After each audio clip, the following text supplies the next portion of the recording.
It's time for Think Fast, the speedrunning game show of fast times and sharp minds. I'm your host, Sparkle, and tonight, isn't it obvious? It's B.5 and 0 running Clair Obscur Expedition 33 Expert any percent glitchless with Clair Obscur and Expedition questions thrown into the mix. And also, questions with obvious answers? Maybe, maybe not. Either way, I'm sure everyone knows the rules, but just to be safe, this is Think Fast, the speedrunning game show. Our contestants will race for the best time in Clair Obscur Expedition 33 Expert Glitchless any percent, that's a mouthful, but with a catch. I, the host, can interrupt whenever I feel like to ask a trivia question, and if a runner answers correctly, we'll take some seconds off their final time. There's no penalty for guessing wrong, but focus too hard on answering the question and your run might suffer. For all of you lovely folks watching at home, feel free to play along in chat. How are both of you feeling going into tonight's race? Hi. Good as I can be. Yeah. I feel I'm ready good. to do the run.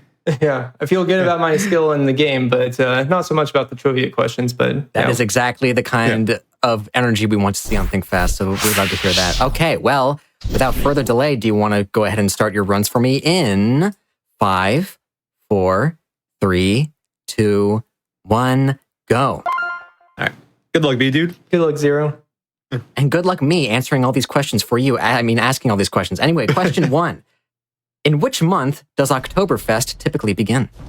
October. September. No. September is correct. All right. First trick Also a question. bad start. Yep, it is. Ends in the first week of October. All right, let's go. So I'll it begins in accompany you September. there. But yeah, that one goes to, that was Ready B-Dud, to right? see her Yep. again. All right.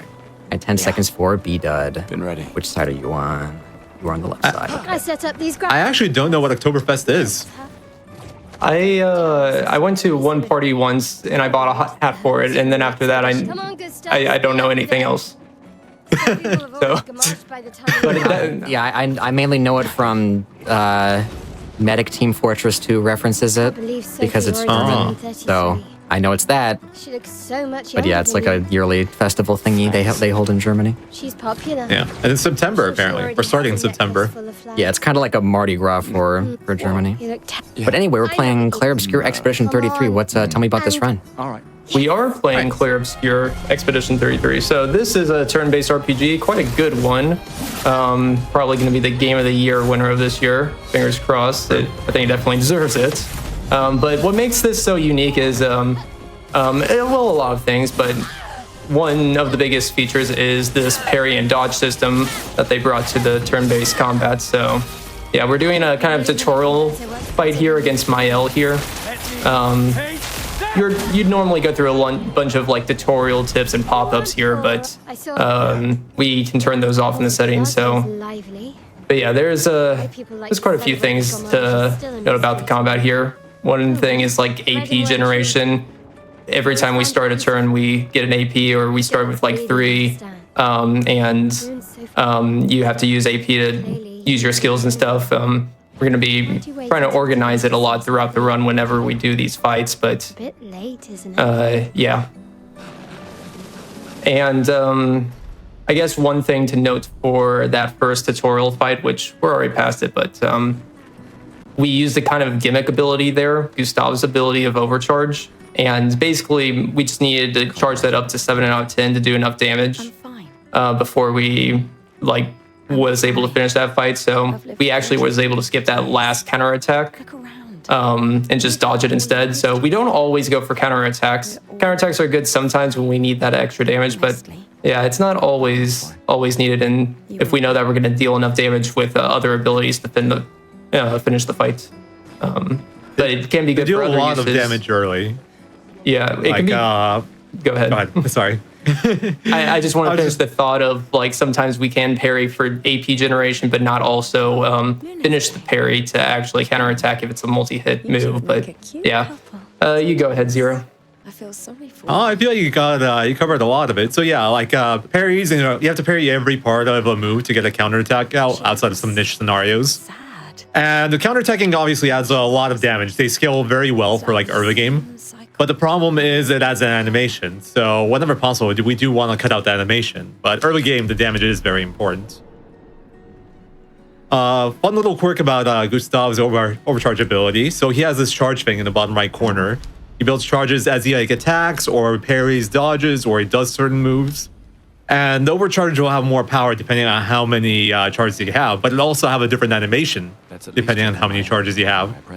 So funnily enough, 6 out of 10 and 7 out of 10 have different animations, and 6 out of 10 is faster, but it also doesn't quite do enough damage unless you crit something. So we got a crit there. We could have cut out a little bit by purposely getting hit and having a faster animation with overcharge. This time. Yeah, Wow, but you both are our very good at explaining. our crit I think- chances. Okay, go ahead. We can go get into the question if you I was want. going to segue into the next question, but I kind of messed it up. Whatever. Okay, here we go. All right, let's do another easy one. What is the name of the town that Leonardo da Vinci was born in? Paris? Nope. I can do Lawrence? I'll use everything Nope. you taught us, Monsieur G.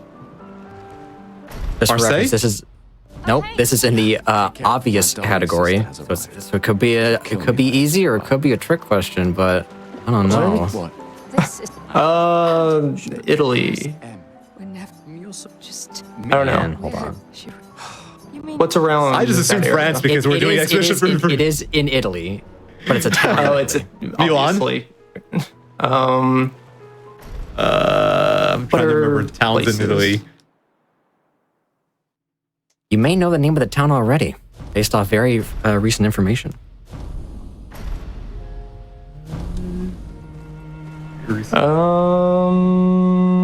I don't know. I'll take one hint, please. I gave you a hint just now. I know it wasn't good bring it enough for me. No? I got nothing. I think I'm stoned. All right. The answer is Vinci. He's Leonardo da Vinci. That means from Vinci, literally. I did not know that was a town. I've never heard that yeah. before. It's very funny. Okay, I might have cheated. I think I might be on the wrong difficulty. Oh, Didn't you do this before? cheating on Think Fast? Yeah, this happened in my GDQ X run too. Hold on. Luckily, like the way I played it has made no difference in terms of gameplay. My own fight was played this. Yeah, It's one of those it's- new age games you can just change difficulty on the fly. Yeah. Very nice. Yeah, that is nice. I just Oh, caught man, off my you- damage numbers there. You weren't kidding about the obvious questions. Literally in the name, I would have never thought that. I was about to guess that's the name Leonardo. for the- I mean, honestly, I would have given you that because that's like basically it. Oh yeah, why do you both play on expert for this run? Is there a reason? It's just like a more exciting run, or For the clickbait, viewers like the word expert, you know? true? So that was the main Actually, reason. you know what? That's literally my GDQ run too, because I'm running heavyweight, the hardest difficulty, and Hudson Nice. fitness boxing. So there you go. Yeah, everybody loves watching the hardest stuff, right? So, Yeah. But I just wanted the challenge. I was hoping for like the hardest difficulty when I were in the game. So that was why I went with expert. I don't actually think it's the hardest one, but well, expert is expert glitchless, isn't? But it's a lot of fun. Has a lot of really cool strats, and you have to be like you're playing on the edge a lot more than any other category.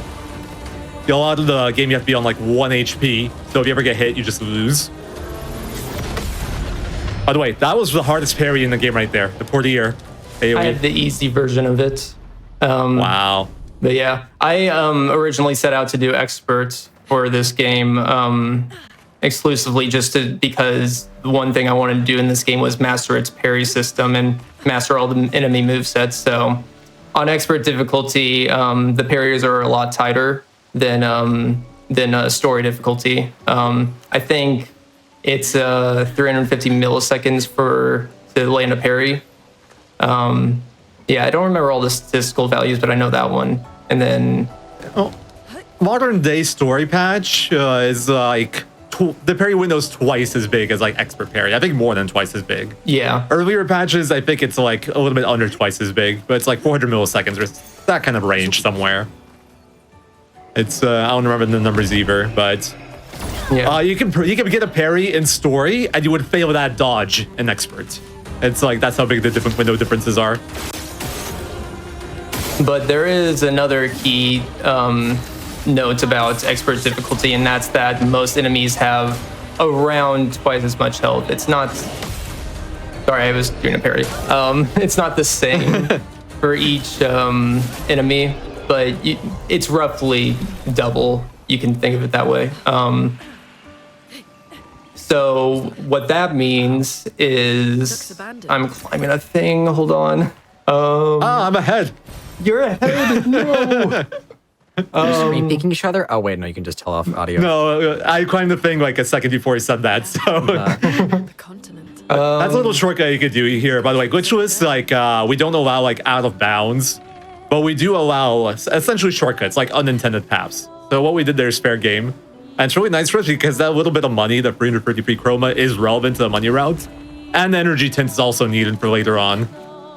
So you get a shortcut and you get 2 pickups that are very important later. It's a nice little thing right there. You know what you also get? That's right, a question. Uh-oh, here we go. How long did it take for Clair Obscur Expedition 33 to reach 1 million sales? 33 days. You have the right idea, but no. 1 month? Nope. Less than that.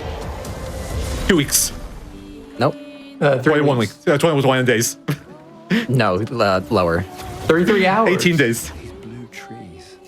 33 hours? 33 That'd be hours. really impressive.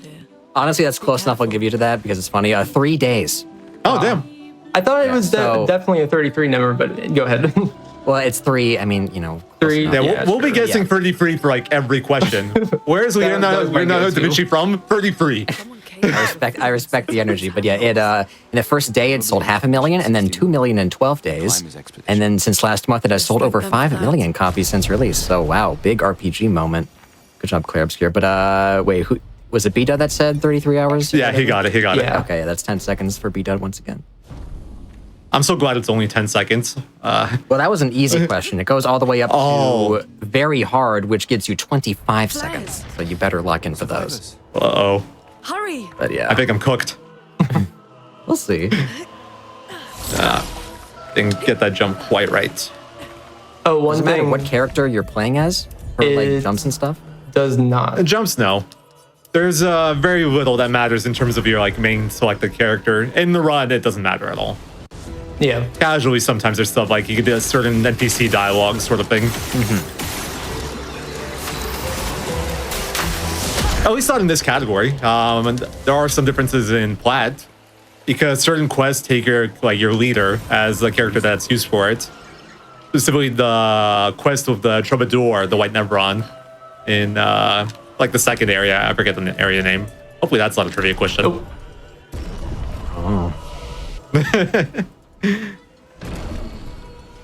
All right, we have the hardest, well, not the hardest, but the most RNG heavy fight in the game coming up here. So depending on whether this goes good or bad, me and Zero could be a whole minute apart after this. And I did not get the good opening. I got a good opening. Nice. So you want to spell here because it gets you an AoE parry that gets you like 2 shields off of him. And also because it builds more AP for you. You do need the AP and charge generation in this fight from the parries. We'll probably be focusing a little bit during fights, by the way. Hit me dude with a trivia question right now during his parries. Oh, no. A perfect time to strike for me. How about, let's do an easy one, because I Oh, no. don't want to be too hard on you, but let's do this one. The Scripps spelling bee has what animal on its logo? Cow.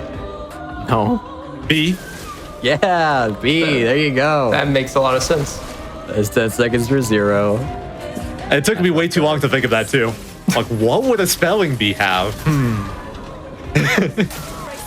Why did I do I'm gonna that? trick you up and I'm trying to make you think it's a trick question when it's actually not. That's my strat. Take cover! I think I don't think that'll work too well on me. Just FYI, I am like too focused to properly think about trick questions. Oh, I my got too damage is bad, embarrassed even if about I the get cow. the I crit. think it messed me up. I accidentally used Ice Lance instead of Immolation at one point. I would also get distracted by cow because cow equals burger, which equals really yummy. I'm American. I'm close enough. Burgers are yummy, especially right. when you get them at a good price. All right. So here's my chance for the crit, but the thing is, I don't have enough damage, so even if I do crit, I'm not getting the kill. And he's gonna put shields up. I did get the crit, but no kill. Careful. He's building up chroma. So you can see there after like he drops below a certain threshold, he gets 8 shields. And that's why we really want to crit him. Because we can just take him out in one turn and you skip all of this. But I got a pretty good fight despite no crits. I was only short like 12 damage. I cannot Or say this with the crit, I guess.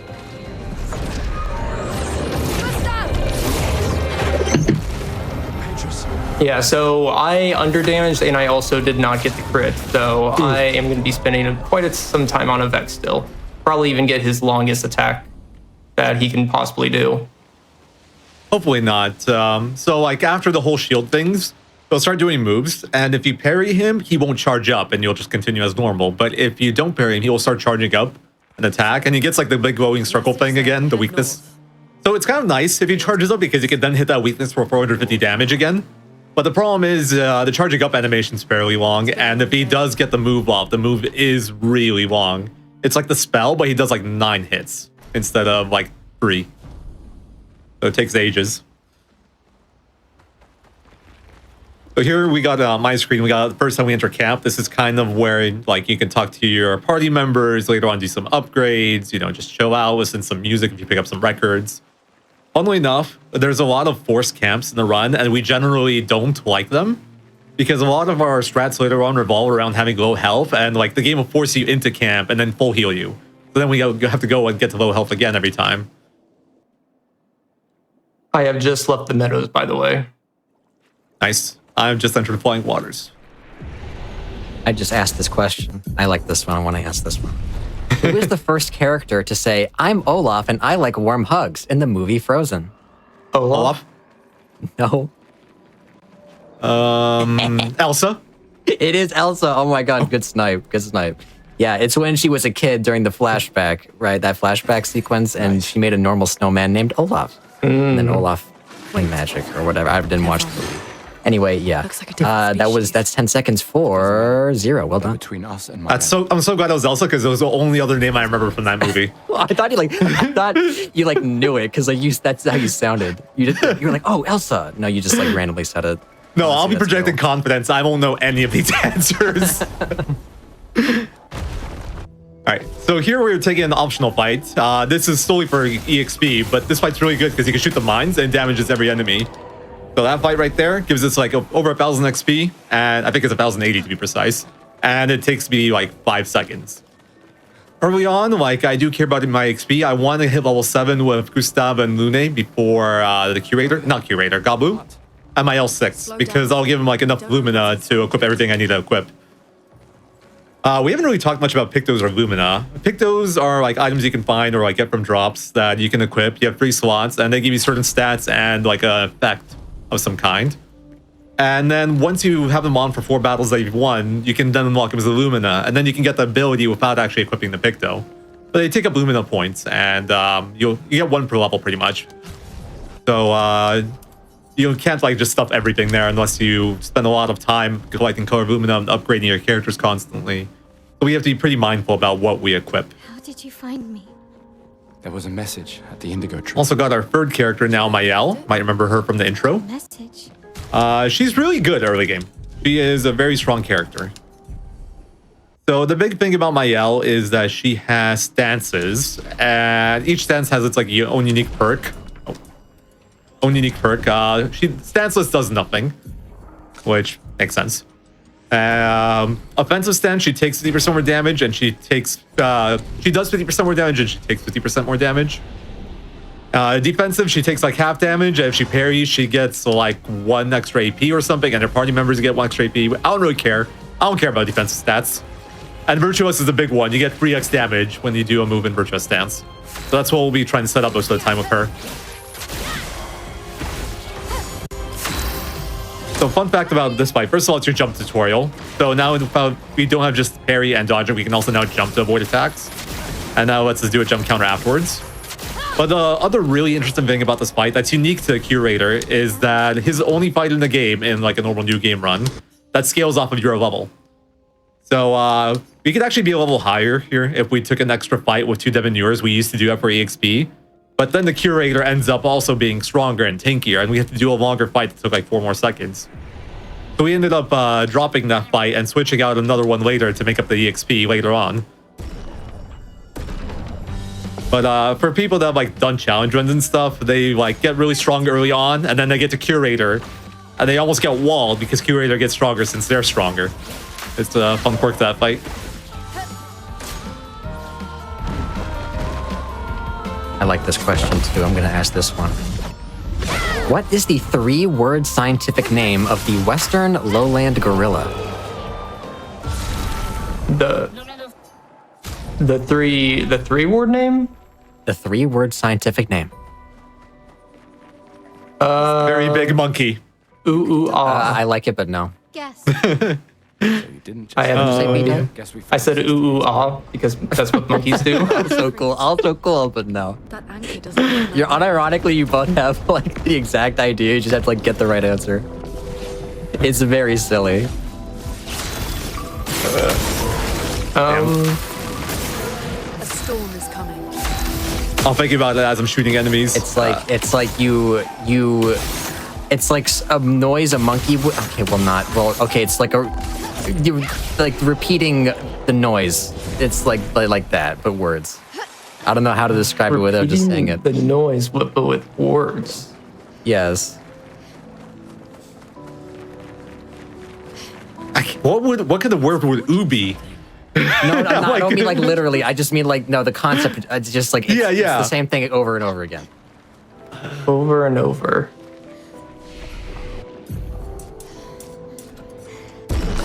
Over and I don't know. It's like 3 words. Like if 3 words for a gorilla, it's like, you know what I mean? I don't think I do. I think you do. I just have to get it out of you. You know what I mean? It's like if you wanted a gorilla, but like 3 of them. You know what I mean? A tri-gorilla. No. More literally. So many. More literally. Monkey, Like gorilla, but monkey. like- Gorilla, gorilla, gorilla. Yes, gorilla. You've done it. You've Thank done you. it. Okay. All done. I would not have guessed. Gorilla. I really wanted you to get that, so I just basically gave it to you, but that's okay. I wanted you to have it. All right, that's 15 seconds for me. Good job. Anyway, what were you saying? What were we saying? I got distracted by gorillas. I don't know. I just feel like I always have to interrupt you when I ask a question, so like I just thought you were in the middle of something. No. So we did a level up fight there. I assume Bidu's gone past it too. I was a bit slow about it because my shooting aim was bad. But basically in this area, we always want to fight the guys with the mines and the manures because they give you a lot of EXP and they speed up the fights a lot when you fight them since you can just shoot the mines to damage every enemy. But we now hit level 7, 7-6. We're now set up for our fight here. Bested all our stats, and I'm about to take on Gabu. I assume Bidu's a little bit behind me. Gabu... Yeah, go ahead. Oh, you go ahead. You're still running. I can explain the Goblu fight since you're doing it. So Goblu is the second biggest fight where we can lose time to. So effects like you can lose like over a minute. Goblu you can like lose up to 45 seconds, and it's all based off of getting a crit on Mael's first per se, which will be at the end of turn 2. That's Zero's probably doing right now. But Get in there. we basically do a bunch of buffs. We have Pictos on Mael to increase her crit chance to around 50% to increase the odds of it, but also powerful exposing attack with the fenceless, stuff like that kind of helps bring our attack like 50% or more better. And then like Mark puts an extra 50% on that as well, so it's like 100% more that we're all doing buffs towards in 2 turns to make it as powerful as possible. So we really want that crit to land on that specific attack. Otherwise, all the other buffs isn't gonna land as well. I like the name. Yeah, I'm not getting a good Gabu. I'm actually extending it an extra turn because I'm way too low on damage here. I didn't get my... So at the start, he targets one of your 3 characters with a melee attack. And if it's not Mael, you lose a lot of damage. And additionally, after that, you have that first big per se crit or hit. If you don't get that crit, you're losing like 3,000 damage. And I didn't get either. So at that point, there's no way to get the fast fight. Like there just aren't enough damage sources for it. He also has we some pretty are- jamming music, by the way. Big true. One of the best tracks in the game for sure. I'm gobbling right now. Yeah. Anyway, here's the next question. What museum in Britain contains the Rosetta Stone? Rosetta. No. This is Great Britain, right? Yes. Okay. Damn, I know think no it's in my- museums there. Interest to just focus on this fight. London Museum? What'd you say? London Museum? No. Well, I mean, you have the right idea, but no. Well, no. Yes. Manchester Museum? I don't know museums. I'm just listing cities and hoping that. Well, it is a museum in Britain. You know what I mean? Yeah. So this is the best Yeah. I'm gonna do. Well, Lancaster Museum. I'm now going by soccer teams. might be a little bit more broad than that. The museum in Britain. There was a French one that got robbed recently, but that's France. That ain't it. It's not the French museum. Yeah. To find you here. I thought it'd be French questions. I prefaced incorrectly. Well, if I was a museum in Britain, like I would just, what would I want? Who would I be? That's not a good way to hint the question. But you would. I mean, museum in Britain. A British museum. British It's a Museum. British museum. You both said it at the same exact time. Who said it first? Did Noko tell you anything? Hide. We split the points. I think you both literally said it at the same time, so I'm just gonna cancel it out. Yeah, you both get 10 seconds. Just have to think like Jestrels. All right. So I got the crit right away on Goblu, but I didn't do enough damage to finish him off in 4 turns. Unfortunate. But yeah, that fight's very unlikely to get a fast fight nowadays. You need like multiple big crits, so it's like it's nice if you get it, but it's almost not expected. We're not luckily the category's not at the point yet where you need the crit to get like a PB/record. But between the Veg and Goblu, I'd say you have like roughly 10% chance of getting past both RNG checks if you want like the best possible time. And together they add up to like a minute and a half easy. Yeah. Pretty big deal. Like, all right. Also, you might notice that sometimes as we enter like cutscenes, we get a menu in. There's a little trick you can do where you can open the menu right before you enter a cutscene, and you just end up having some free time there. So we try to fit in our menus there whenever possible. Sometimes we get it wrong because the timing is precise, but we do try to put all our menuing there. But I am now in Ancient Sanctuary. So we are gonna go to Jestral Village so we can find out how to cross the ocean. What do I do here? So we can get to the Paintress and to the Monolith. And to get there, we have to cross through this village first. All right, I messed up, but luckily I crit, so it didn't matter. And the Jestrals, they have these weapons called Sakapatates, or Sack of Potatoes. That's gotta be your intro to them in here. So that was the first one. That's Robust Sakapatate. He has like 2 fast moves and a slow one. Luckily I got the fast move twice. So I had a pretty good fight there. And the big boss fight of this area is going to be Ultimate Sakapatate, which we'll get to fairly soon. And he has this gimmick where if you do enough damage to him, he'll raise his shield, and you have to like either break him, or like with a stun, or break the shield before he gets it up. So the way you do that is he has a weak point on his arm, and he will expose that weak point when you do yellow damage to him. I say yellow as like the color of the damage number. There's 2 ways to do that. You can either crit, or you can hit a weakness. Harder to find. So luckily, it's weak to fire, and Lune has a fire weapon, so we'll be shooting with Lune to hit that weak point. Well, I don't have an ultimate sack of potatoes, but I do have an ultimate question for you. The Sahara Desert gets its name from an Arabic word meaning what? Sand. Nope. Desert. What word? Yes, desert. Yes. Oh. Well done. Careful, my own. Quick 10 seconds for 0.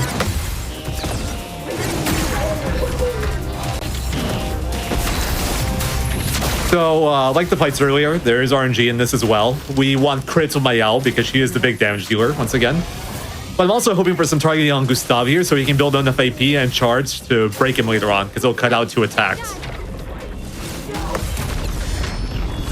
So, like, he always does that AoE, and he'll always do, like, 2 single targets in the first 2 turns. That way I can get the on Gustav. So, losing out on value here. So we got to shoot him once to reveal the weak point, and then we shoot the weak point 3 times. 2 and 3. And if I missed there, I was in a lot of trouble. Like, the fight gets completely messed up. So it's like, it's easy, but it's also a little scary. It's very punishing if you don't get it. Time to hit big. All right, there, finally, my first Mael crit of the day. Nice. But you can see she's already hitting damage cap. Don't die. All right. Got some Gustave targeting. All right. Okay, nice. I have a good fight here. A storm is coming. I have exactly enough charge to get off everything I need. And enough AP to get off everything I need without sacrificing anything. So we are just set from here. Time to hit big. Thinking about gambling a little bit and skipping the Lune attack. I'm gonna do it. It's flowing. Nice. Nice. That's pretty much the best that fight can go. That was beautiful. So we didn't like talk about Mael too much. We do kind of mention her on the Gabu fight, but we pretty much unlocked our big like damage pattern of the run at this point, which is Mael going to Virtuous and doing Per Se. So Per Se is a 5 AP move that does like a decent amount of damage, but the damage goes up a lot. I think it's like doubled if an enemy is marked. And mark is a status effect that makes like the next hit you do on an enemy consume the mark and do 50% more damage. So you get like double damage from the Per Se, you get 50% more damage from the mark as well. And then on top of that, Virtuous is a 3x damage multiplier. So you're stacking all those things together to get these really big Mael hits. And that's kind of our main damage until like 2 bosses from now.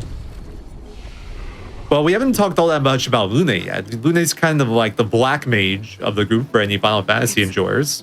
It's And Oh, her whole Mimi, system... Mimi. Nostrils. They You? seem better as Just go ahead. What? Less intelligent. Nothing. was that supposed to be like a Kupo? Oh, you know what? Dude, that was such a good reference. I'm going to ask you a question for it. Check this out. Thank you. All right, let's do our first expedition question. Because we got some of these too. Ernest Shackleton endured one of the most successful failures of all time by trying to traverse what notable location? Oh man, I'm not gonna know any of these expeditioner names. No, with enough hints, I can get you there. It's okay. Flying really Waters. A really big place. Find the chief's house. The continent. Perhaps even, yes, a continent. There's only one continent according to the game. The continent. No, not an Expedition 33 question, like a general expedition question. Oh. About planet Earth. Yeah. I was so confused. I don't remember Ernest Shackleton. I should have specified that. What was his name? Shackleton. I mean, the guy North doesn't America. have- North America, no. Europe. Africa. Nope. Asia. South America. Nope. Antarctica. Antarctica, yep. I think that was All the right. last one. No, Australia before the last one. I think B-Dud got that first. I stopped myself, so yeah, give it to him. Yeah. I was Yeah, like, the Antarctica. Endurance- Go ahead. The Endurance expedition led by Shackleton did not result in crossing the full continent of Antarctica, but it did succeed in having everyone in the expedition survive and be rescued after the ship crashed and sank, stranding 28 people on the continent alone. Yikes. That's a lot of waiting on ice. Sounds scary. Unless you're into that sort of thing. Do you think the ice in Antarctica tastes yummy? It might. It's so you can definitely eat it. Anyway, what were you maybe. saying about the game? I was talking about the continent, I think, which is now irrelevant. So Well, I can talk about the game again. So we're here at the Gestural Tournament. This is how we prove ourselves to Golgra that we're strong enough to meet Eskia. So it's 3 battles here. The Gestrals are not too hard to beat, but the 4th one will be our 4th expedition that will get CL. And it's a duel that we have to win, so I'm gonna have to focus there because based off the winner, you get a weapon for the winner of the duel. And you are allowed to lose this fight, and if you lose, then CL gets the weapon. And her weapon sucks. And Mael's weapon's her best weapon in the game. So, gotta focus up here. yeah, it's basically the run's over if you die to CL here because the save is all the way at the start of this level before the whole tournament. So at least 4 minutes of time loss. Wow. But yeah, the weapon that we get as reward for winning as Mael is Medallum. It's very useful because it lets us start in her best stance, Virtuous, or Yeah, virtuous stance. I forget if we mentioned it before, but that's 200% extra damage that we'll be able to apply on our very first turn in a battle, which is very helpful as a speedrunner. Although Mael is starting to lose her ability of being useful. Like, we get to use it for one fight, but then we won't see Medallion be used by Mael again until like the final boss, pretty much. Yeah, the thing is, what hurts Mael the most is damage cap. She doesn't have a lot of multi-hit moves, and we are capped at 9999 until we're done with Act 2. So she just falls off. The multi-hit becomes like the thing we look for of our characters very soon. You guys already saw Mael hitting 9999. So she was capped out there. Like, her best multi-hit move at left right now is Rain of Fire, and it's nowhere near as strong as it per se. So it hits fairly hard, but it's not going to break 10k even. And other characters, like, say, Lune, I think that's what we were talking about before the question, has a lot more multi-hit moves. So her big one is called Lightning Dance. It's a 6-hit lightning move that does a lot of damage if you have the right stains for it, which I'll explain in a moment. But it also has an effect where if the first hit crits, she also gets an extra hit. So if she crits every time, it's 12 hits, Feeling better? which means you could do up to 120,000 essentially per turn with her. Let's head east to That doesn't count the turn you have to use to like generate her stains. So Lune has like 4 stain slots, and certain moves generate stains and they use stains, and the using stains kind of gets you an extra effect. A lot of the time it's like extra damage, but sometimes they have like some other effect. We don't care too much about those. Like for our purposes, all we really care about is buffing Lightning Dance. But we'll be using certain sequences of moves specifically to generate the stains that we need for Lightning Dance. Early on, it'll be like Immolation into Ice Lance, and later on, it'll be Elemental Trick. I'm gonna learn Lightning Dance right about now, actually. Right here, this 6 move. This is also the first time we can learn it. This is when I finally have enough skill points. You get 1 skill point per level. And we're gonna learn another really cool move here, my favorite. It's Intervention for CL, our newest character. I'll explain that as soon as I do this menu. All right, there we go. So CL is kind of seen as more of a support character. Her main damage, well, she has 2 main mechanics to her. She has something called Foretell she can apply. It's like you stack it onto an enemy, and then her moves can consume Foretell to do extra damage. Additionally, the moves that apply Foretell, they generally build a Sun Charge for her, and the ones that consume them generally build a Moon Charge. And when you have at least 1 Sun and Moon Charge, she goes into a mode called Twilight Mode, where she gets 25% more damage for every charge consumed. Always at least 50% more damage. And she generates twice as much Foretell. The big thing we care about there is the extra damage. 50% extra damage is pretty nice. But that's for the damage stuff. We don't care about her damage all that much early. What's really good about CL is that she has some of the best support moves in the game. The one I talked about earlier, Intervention. 1 second, menu again. Nice, barely got that in. It's really good. Essentially, you use it on a character, it gives that character 4 AP, and it gives him another turn. So she'll kind of act like a battery for Lune, since Lune can only get 1 turn per turn. With CL casting Intervention, she gets AP and she gets an extra turn per turn. So she gets an opportunity to build stains and consume them in the same turn. And that's kind of how we'll be doing a lot of our damage for quite a while. In fact, this fight and the one coming up, like the last 2 fights where we will be using Mael for damage. It will soon be Lune's time to shine. All right, well, in the meantime, how about I ask an actual Expedition 33 question? Or at least one cool. themed around it, the game. Yeah. So, Guillaume Broche, I hope I said that right, the director for Expedition 33, has a YouTube channel featuring no-hit and challenge runs from what game? Expedition 33? Nope, to both. Bloodborne? Nope. Dark Souls 3?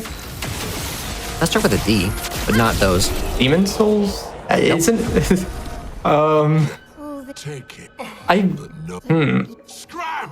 I remember hearing about this. I can't remember what the game was. Same. Starts with a D. Starts with a D. Dark Souls, Demon Souls, what other big games? From Gestrels and Nevrons. Start with a D. That... Paintress created them too. If not, who else? Not like an immediate game you would think of like challenge runs, but it's like oh, Devil May Cry? Yes, which one? Oh, 5. 5. 5. Yep. I mean, well, Beat give it to me, dude. Yeah, give it to him. Yeah. Yeah. I was stealing. I had to search in the depths of my brain for that one. But yeah, also, fun fact, on the Sandfall Interactive website, it shows that Broach is also a speedrun enthusiast. So, whoa, what if he watches your guys' run at GDQ this year or next year? That would be really cool. It would be pretty cool. But yeah, that's 15 seconds for B-Dad once again.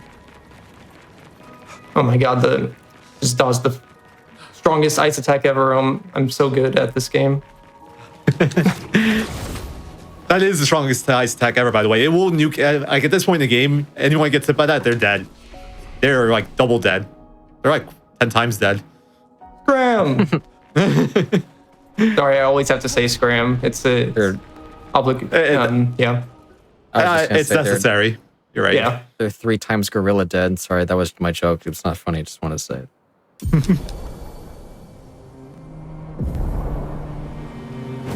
All right, so we just got Eskia. Eskia is kind of like our newest party member, but the big thing about him is he is our like main method of traversal. He's also the strongest being in the universe, but he doesn't ever fights because he doesn't feel like it, you know? But right now, what Eskia can do is he moves faster than just running around on the continent, and he can break through like rock barriers. But by finding rocks, you can, like special rocks, his favorite rocks, you can power up and like unlock new methods of traversal. So now we're gonna have to go and get Flurry so we can unlock his ability to traverse water.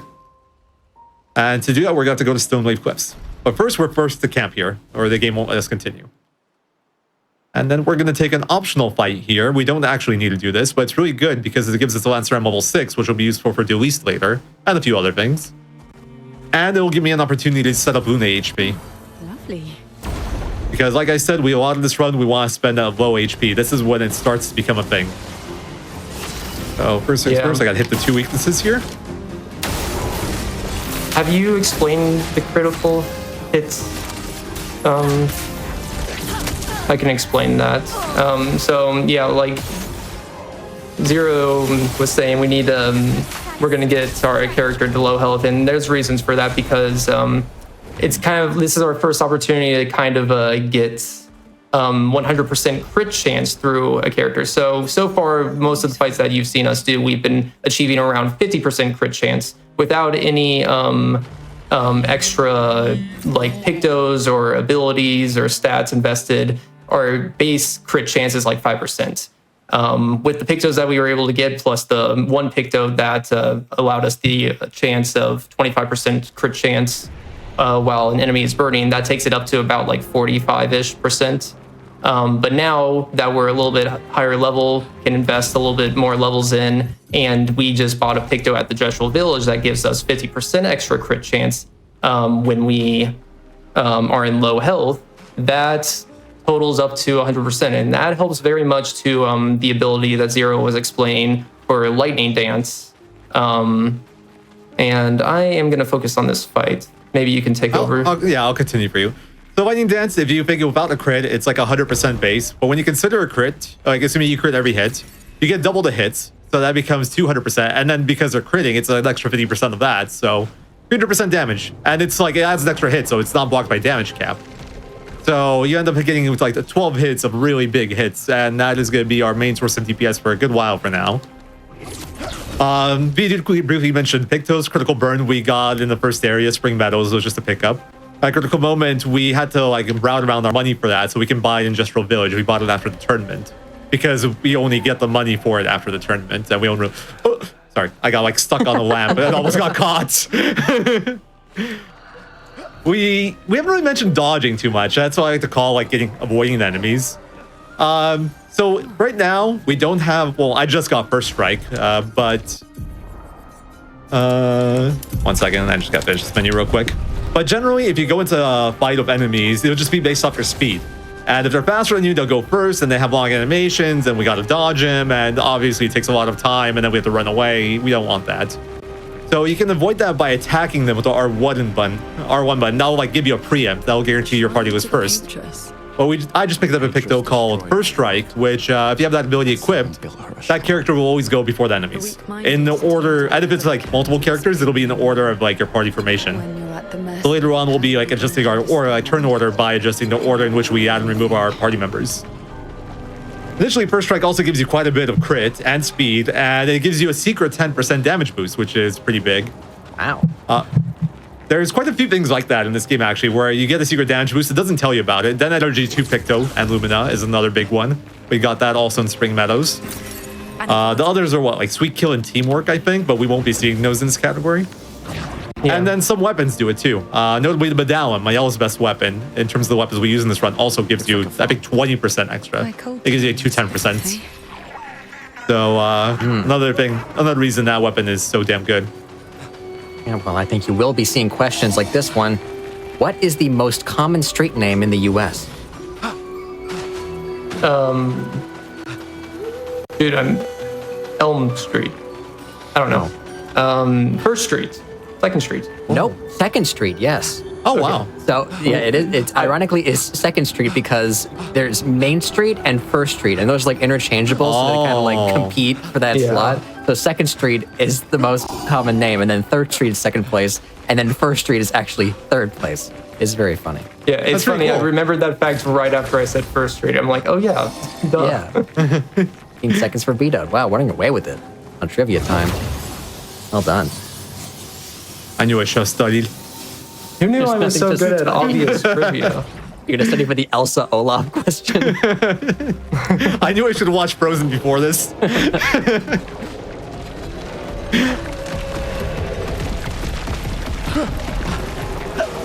Hey, Just Zero, gone through quick my whole movie. question. Go ahead. So I had one extra polished catalyst.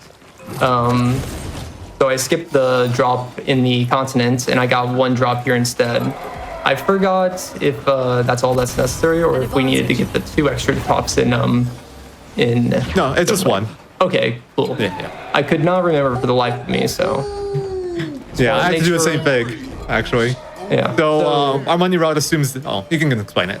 Yeah, so we have a promo route to make sure that we can buy certain pictos along our route, and so like the next big thing that we need to afford is inverted affinity, which is like 9,000 chroma in the next level after this one. So yeah, if we don't get that, we're gonna be doing that picto is very important. So the money route is kind of tight. Sometimes you can get like we have to spend some chroma back in Gestural Village for some polished catalyst. So if you can, if you get some rare RNG drops from bosses, where sometimes they can just like give you an extra polished catalyst for if they feel generous enough. They often don't feel generous enough, but if they do, you can get an extra polished catalyst or 2 and can route out a certain chroma pickup or not. So yeah. Yeah, it's essentially to buy inverted in the next area. After that, we're more or less good on money by default. But that's like the last very tight money threshold that we had to play around. And like Bidit said, if we get certain drops, we could skip certain pickups and save a little bit of time that way. Alright, so on my end here, we're about to see our first big lightning dance, so pay attention. Witness Lune and her glorious dancing. So this is going to be 37,092 damage. That's a lot. A lot of yellow numbers equals good, I think. Yes. Yes. Yellow number's number go good. burr. Okay, great. I'm learning. Oh, nice. I got the best move here. This one's by far the fastest and the easiest to dodge. So that's very nice to see. The other 2 moves, the flying combo is it's not hard to dodge parry, but it does take more time. And then the Text of Each Arm is one of the hardest moves in the run to parry, or dodge. So happy to not see that. I'm happy to see this question. Check this out. What color is an airplane's black box? Black, Black, No. No. yellow, No. white. No. gray, Nope. red, Nope. yellow, Nope. orange, purple, Yes. green. Orange. There you go. You got it eventually. I knew it. Yeah. It's like the lens is black, but like so is every camera lens, but it is entirely orange. That's We've done 15 nothing seconds to you. for 0. We should be on the same side. You know what? Let's do another question because I'm so happy to ask questions right now. In the periodic table, the rows are called what? Rose, Nope. worth a shot. Something's going on up there. Eskie, get us up there. It's the periodic table. Like I need to sort Periods? rows. Periods. They're periods, yes. How else would you call them? They're periods. Another 15 seconds for Zero. Coming back with it. See, who needs to study? Don't never study for anything, kids. Yeah, You can just guess get till it you by get it right. guessing. That's right. All right. So there, Gustav takes on the white-haired man with brown hair. And he won. He's just going to go out for cigarettes and some milk.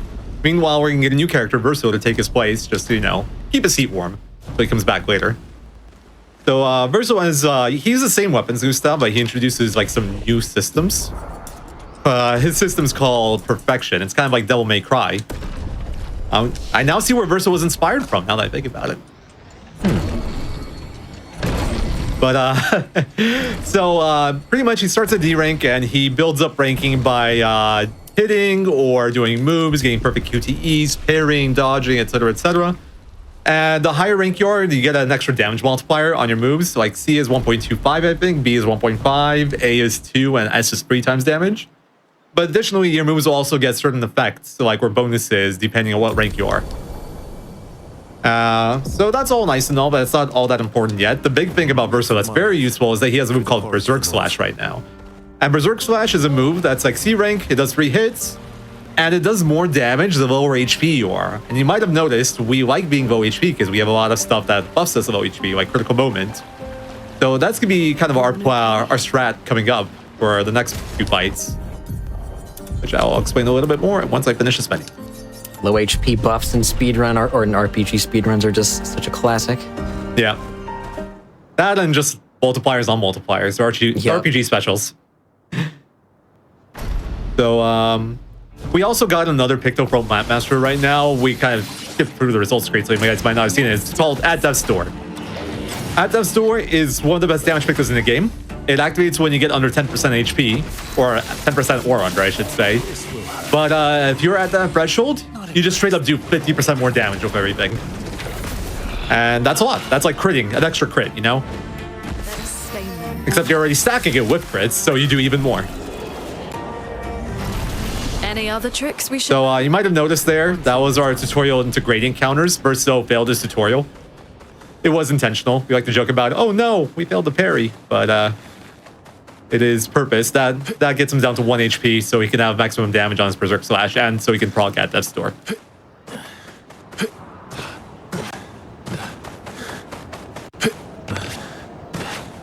So, you might have noticed before Landmaster, we used Lune, and she put in a lot of work there. So you might be thinking, well, we're just going to keep using her for damage, right?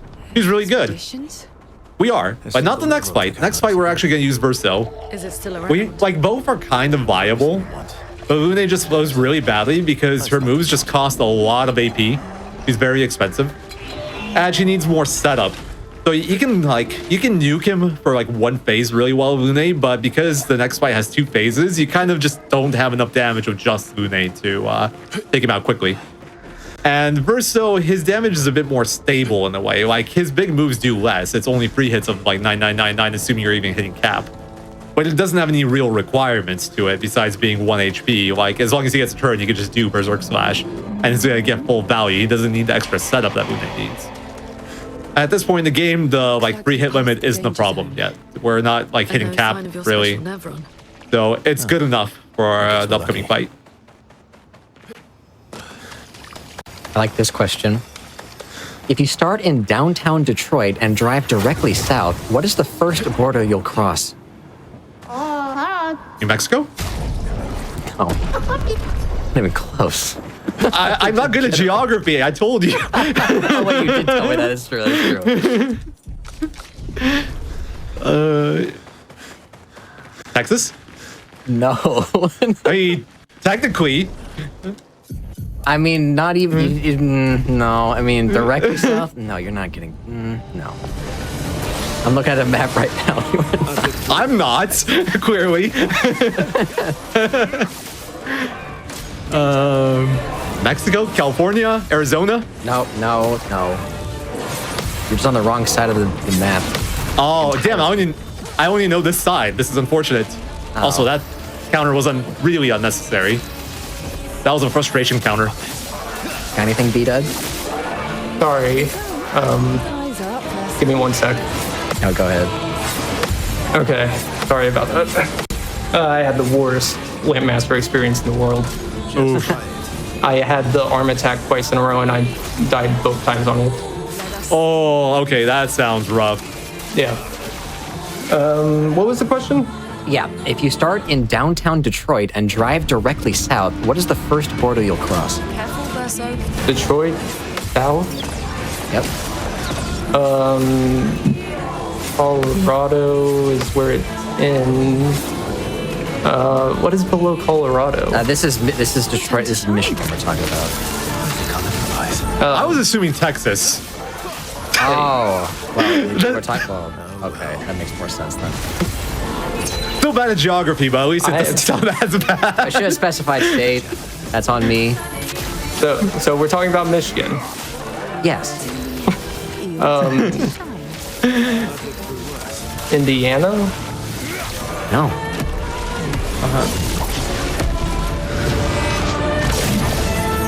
Michigan. It's funny, but no.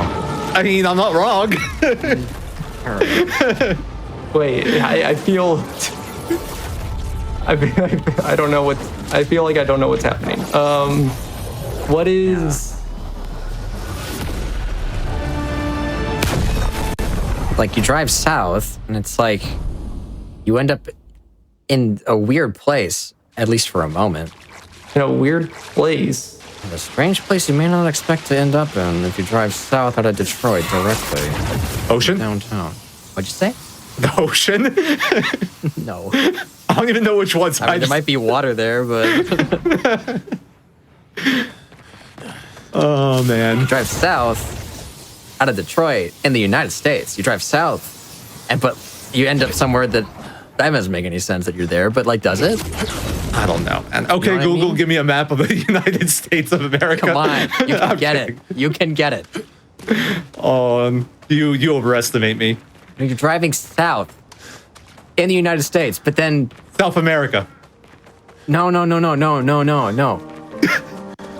Well, actually, the Central America, technically, but But if you like the other, I don't know, because then you know what I mean.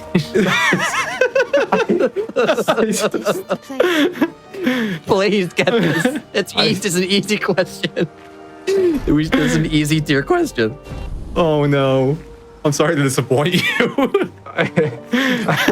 It's like because how could you end up there if you drive south out of Detroit? If you're in the United States and you drive south, how could you end up in this place? You know what I mean? It's Look at a completely map. foreign. Literally, it's completely foreign. How do you end up there? Do not look at a map. That's not what you're supposed to do. Canada? Yes, Canada. Yes, well done. Yes, if you drive directly south out of downtown Detroit, you blip into Ontario for like a split second, and then you come back to America. What? Okay, Yep. well, there was no shot I was ever getting that. What do you mean? As literal as Why possible. would we ever?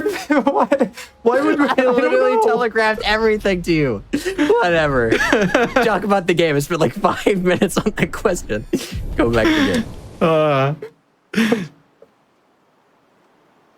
So we're heading north tomorrow. How far to Minoko Station? So this was another forced camp after the Dewey's fight. So we're back to full HP again. And we need Luna at low HP this time. So we're going to take an optional fight here. It's a good fight for us to take because like the fights in Flying Waters, we have another Demonure, one of those guys with the mines we can shoot to speed it up a lot. But the rewards for this fight we don't care about so much. It's just faster to kill it. Well, it's also important that we kill it so we can get points towards upgrading our Lumina. Because I do need certain Lumina learned before boss fights coming up. And this will count towards that. Also, I just realized because I didn't do a menu a certain way, I'm going to have a slightly different menuing here. They'll probably have to focus in a moment. But yeah, the weapons and whatever you get from that fight, the money, it's all pretty much irrelevant. I think the money might be relevant for like a backup you might need if you don't get a recoat, but it's really just there for the Lumina and for setting up HP. So yeah, we haven't really mentioned how we're setting up HP. So Luna has a skill called Wildfire, and it's described as a risky fire move. And what it means by that is if you fail the quick time action instead of hitting an enemy, it'll hit Lune. Steph would have liked to see So we actually have to make sure she's strong enough that she'll kill herself or get herself to like at least under 10% HP, because that's when you get all the positive stuff. But that's how we're setting up her HP every time. We're just having her fail her move. Is that a Grundis? I knew it. It's nice because the other characters don't really have that ability, or at least none at this point do. The use of, like a punishment of a move to get them to low health for our speedrun benefits. There's cool moves later, like with CL, like CLs are sacrifice people probably used commonly in their casual playthroughs in Act 3 to set up low health strats, but yeah, it's cool that we can use Yeah. Our sacrifice is a fantastic move. There's just one really big problem with it, and that's like it's on the opposite side from intervention. So we just can't get both, and intervention I deem more valuable than our sacrifice. So you just have to choose. As much as I'd love to have our sacrifice, you just can't have both. Your turn to shine. But you can have this question. Sorry, what did you? No, that's not important. Question Okay, first. great, because this is even more important no matter what we're saying.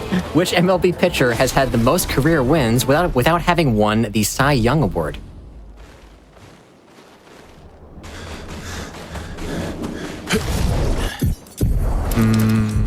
Sorry, I'm really ignoring this for a second. And I can ask it again when you're ready. I just made a big oopsie.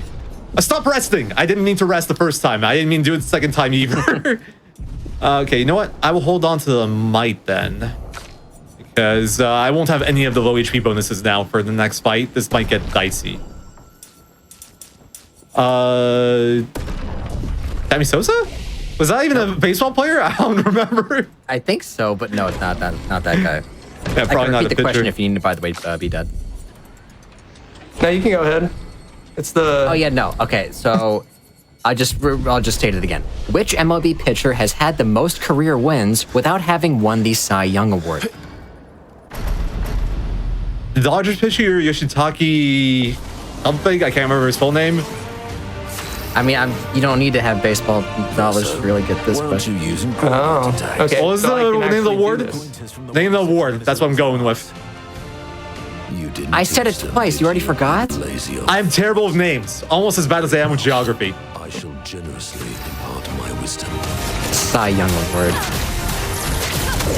You're really. All right.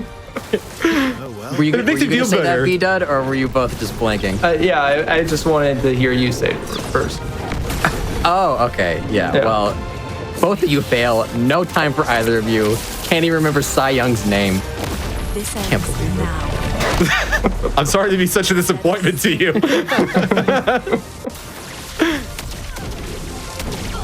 Oh yeah, this is gonna be spicy. Bring it on. All right, Verso. Ah, damn it, I got hit. Okay, I can work with this. I think I'm okay. Thank God I got a recoat. So, Oh, what are these shields? Maybe I'm not okay. so a recoat, just like the Polished Catalyst, like I explained in Act 1, is a random drop that can drop from bosses. We need at least one of them right now, and then one of them at the final boss. One of them for the kind of like the flag in Minoko Station, where we have to redo Lune's stats to set her up for the rest of the game. Because, yeah, so, sorry, a recoat basically lets you just reset all your attributes that you've already invested in, and you can start from zero and reinvest them in. So if you've been investing in, like, luck or something, you can change it and invest all in might now. So, pretty helpful if you're changing up a speedrun strat. Thanks for halfway reminding through me. the run. I actually do stuff to Rico because I kept my stats intentionally because I freaking rested at the flag. Oh yeah. Speaking of halfway through the run, are you both good to take our first break soon? Yeah. I'm at a good point, yeah. All right. We can go ahead right now then, if that's all good. Okay. Yep. All right. Then I'll just pause the run for you both in 3, 2, 1. Oh. Pause. All right, so that is the halfway part of the run. We'll be taking one break and then coming back to finish the rest of it. But before that, let's do some announcements. Hey, Did you know that Black in a Flash is a community that uplifts and connects Black speedrunners of all levels, hosting special events throughout the year to raise money for charity and celebrate Black voices in the speedrunning scene? You can learn more or apply to get involved at gdq.gg/BAF and follow at blackinaflash.bluesky.social or bsky.social on Blue Sky for the latest updates. And obviously, hey, you do know Awesome Games Done Quick 2026 will be live in Pittsburgh, Pennsylvania from January 4th to the 10th. You can register right now, and you can go to gdq.gg to do that very thing. Please, I encourage you to do so if you like GDQ and you want to be at an event. There you go. And also, Frame Fatales. Oh yeah, Frame Fatales is a community of women and femmes who share a passion for speedrunning, gaming, and charity. In addition to their 2 flagship events, they host activities year-round in their community Discord, like Game of the Month and randomizer events. Whoa, girls are awesome. Type !FF in the chat to learn more and get involved.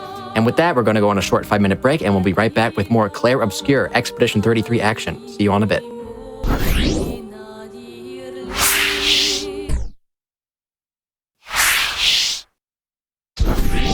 Welcome back to Think Fast, the speedrunning game show of fast times and sharp minds. If you're just joining us, I'm your host, Sparkle. And in case you forgot how the show works, it's not enough to simply beat the game the fastest. Our runners are answering trivia questions as they play, and the more questions they get right, the more seconds we take off their final time. And all of you watching at home, you can feel free to answer along in chat as well, if you wish to do so. Right now we have B-Dud currently ahead in trivia time, and I don't think I saw who was ahead in game. But either way, it is a jam-packed action battle between our 2 contestants here. How are you 2 feeling? Feeling pretty all right. Definitely. Pretty good about the gameplay. Less so about the trivia. Yeah, you've been kind of killing it with the gameplay. But either way, we'll see what happens when we get back into this run to finish the rest of it in 5, 4, 3, 2, 1, go. All right, so let's get back into it with a cool little question. How many bridges cross the Amazon River? 1. 1. Nope. 3. Nope. 5. 33. Nope. No. Welcome, my friends. 7. To old. The Amazon River, that's 1 was the closest. 2. 0. Nope. Yes. 0, you got it. Oh. Ah, it's my name too. I should have known. Yo, wait, true. Gotcha. There's no anyone bridges still across the here? Amazon River. Just Neverlands. So where are you in the game right now? We are in, well, I am in Old Lumiere. I think Vidut's a little bit behind from the Lampmaster incident. So, we're going after the Paintress's Heart right now to, like, try to defeat her that way. I think it's to unlock the barrier. And, there's a mansion here that's supposed to have it.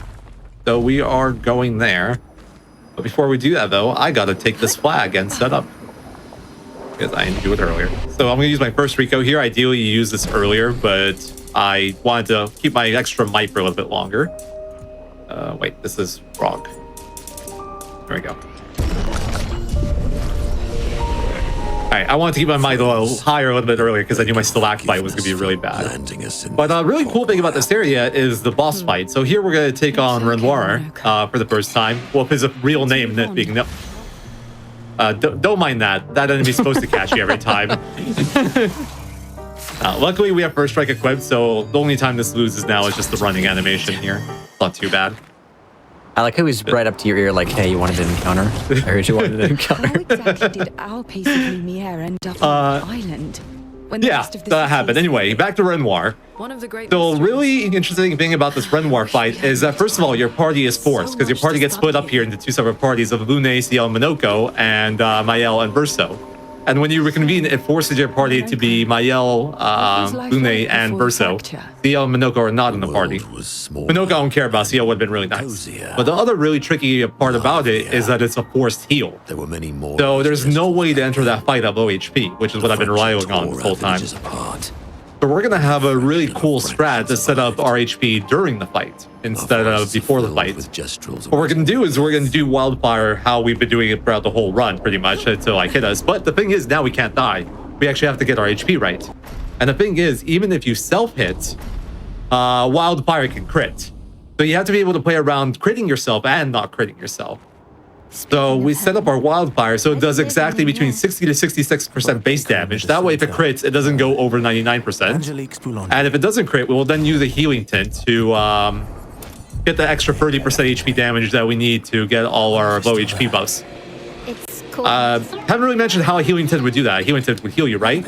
There's a status called inverted, and what inverted does is when you heal yourself, if you're inverted, you instead take that amount of damage. And the Picto we bought in Forgotten Battlefield is called Inverted Infinity. It makes the start of inverted, and it makes it so. Oh, I missed a shot. That should be fine.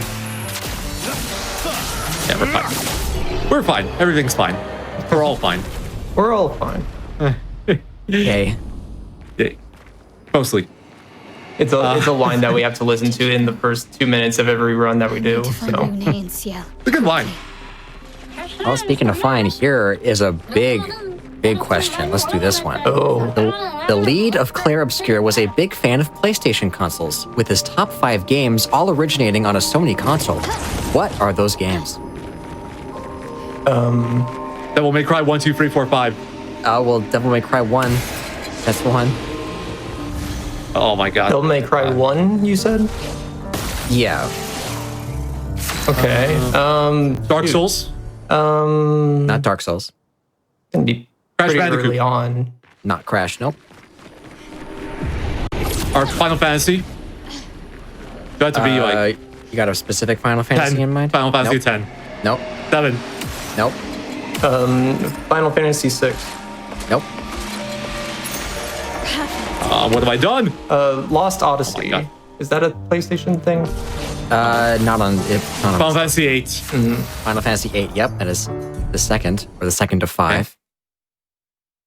Yeah, I'm not gonna answer questions for only because I messed up this auto rush pickup twice now. Is there 2 Final Fantasies on there? No. These are all unique franchises. Also, Dark Souls was close for the record. Demon Souls. Demon Souls. Oh, Zero sniped that one. I heard him first. All right.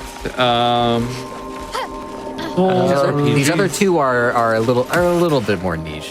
One of them Chrono Cross. especially. Nope. I think I'm close.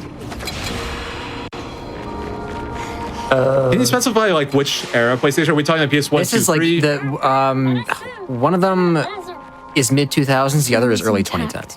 Ape Escape? Why does it feel so No. familiar? I That was don't like even. in the 90s, wasn't it? I don't know. I think this game, this mid 2000s game, first launched on the PSP, I believe. Let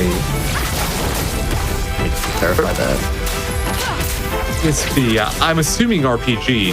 So I don't know if that's right, but I'm still Yeah. having trouble thinking about it. Yeah, or it was PSP and then PS2 as well. But it wasn't I mean, it's RPG. Ooh, my older knowledge of RPGs is not that. Not too good. It is a very famous franchise or series.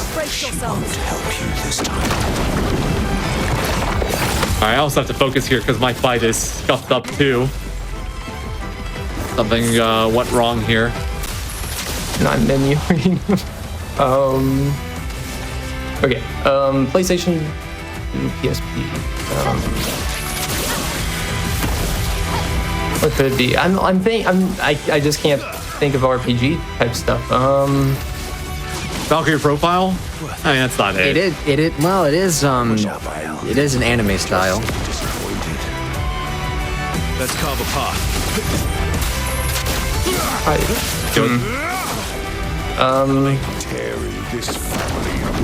Oh, is it like Kingdom Hearts? Or Nope. no, that wouldn't be first on PSP. Yeah, something is very wrong with my setup. Okay, I still killed. And then the other game as well, in the early 2010s, was first released on. Wait, let me clarify. ERP. Yeah, be PS3. It got a VGX award for best PS3 game. In fact, came out in 2012. I'm like thinking, but I'm like, there are no thoughts entering the mind, you know? Yeah. I'm It's just empty thoughts. sorry. Yeah. This one, it's not an RPG. It's like an artistic game. It's Persona? Okay, well, Persona was the one on PSP, Persona 3. I'll give you that. Yeah, that's what I was talking about. Yeah, no, okay, but the 2012 PS3 game is an entirely different thing. That's very funny you said Persona, though. I tried hinting at it so hard earlier.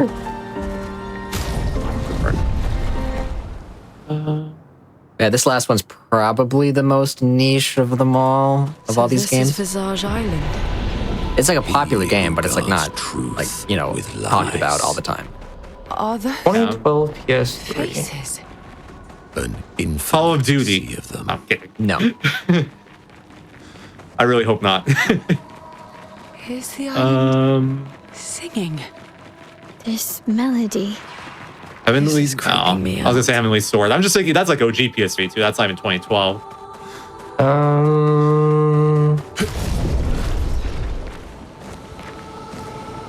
I feel like all that's entering. I don't know, like. Yeah, like I'm just thinking of big hits like Last of Us, and it's definitely not stuff like that. So Last of Us is actually a pretty good guess. Yeah, but that's 2013. Last of Us.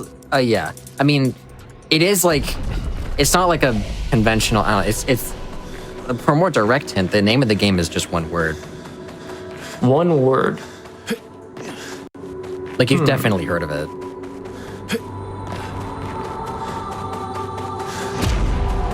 Yeah, can you help me out? No, I'm kidding. I'm not Shadow. Okay, yeah, I'm Shadow 435 here. Yeah, it starts with a J.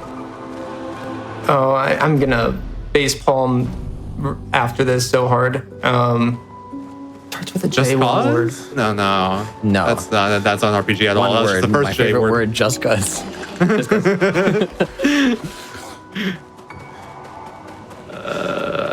They seem so joyful.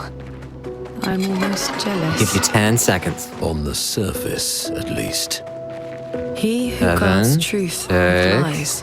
5, 4, 3, 2, 1. Uh-oh. Any last guesses? I got nothing, man. It is Journey.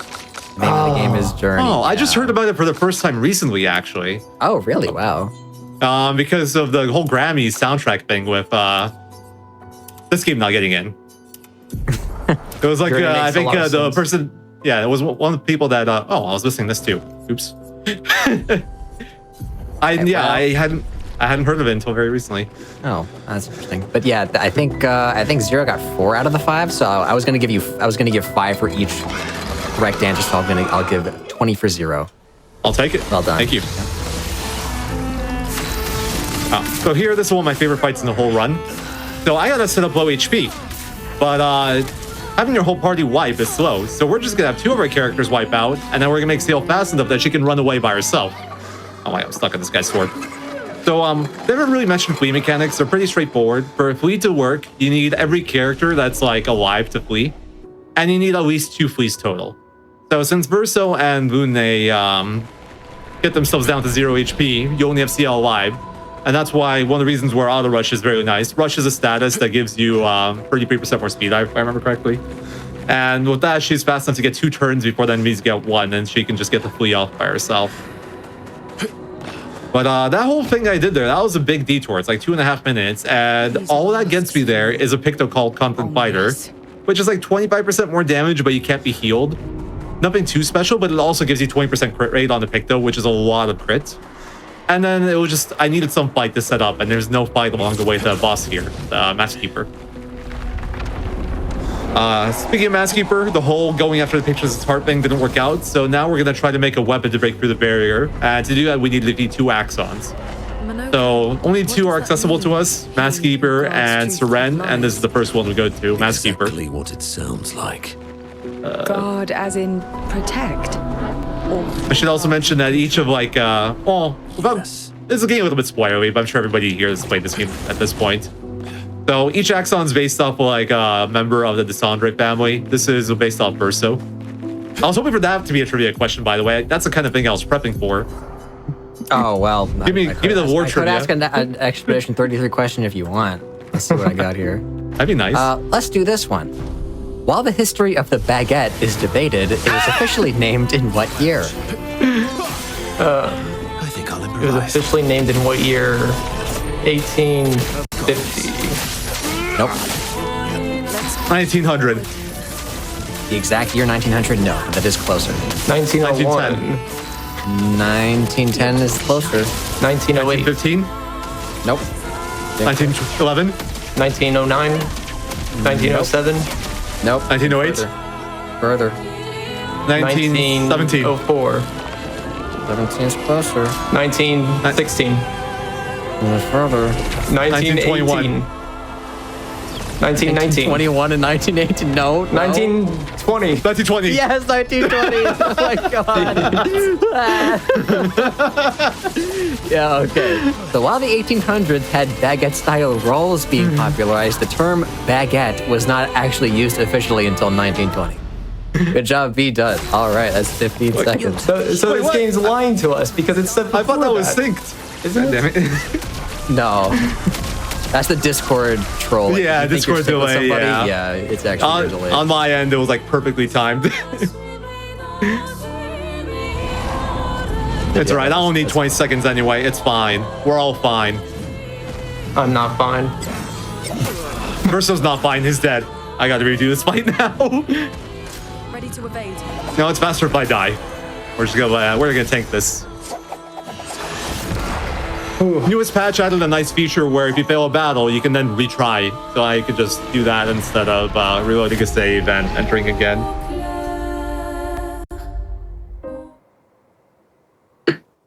Zero already explained this, but I also find this fight extremely very cool how it works to set up our low health.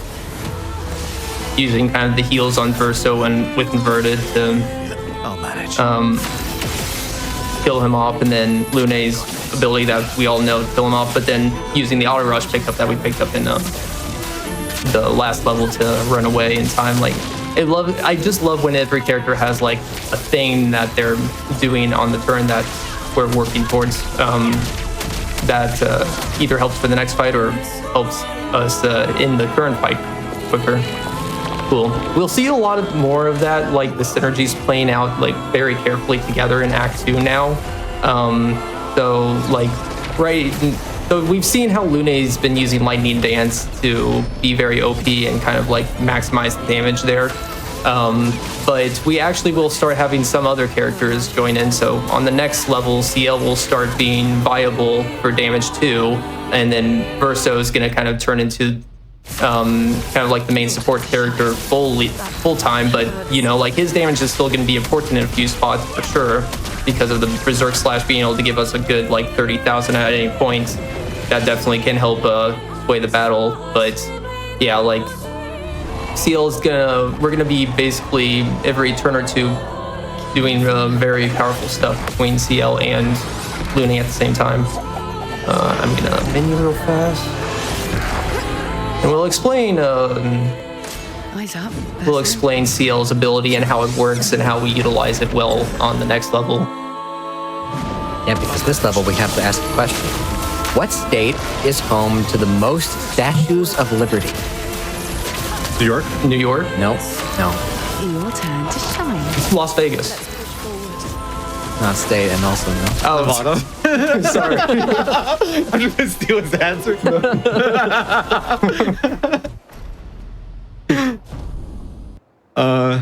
New Jersey? Nope. It's not a state you would immediately think. Louisiana? Closer. Texas? Further, but not further away than New Jersey. I think I'm going the other way. California? No. Yeah, I don't think I... You Florida. don't know any more states? What were you saying? No, I was like thinking about the game at the same time. I don't know what I was saying. But yeah, Louisiana is the closest answer. But yeah, I don't really know. Florida. That's another state I know. No, further. More north. Or Pennsylvania? Nope. Kentucky, Tennessee. Closer, not quite though. Georgia? Nope.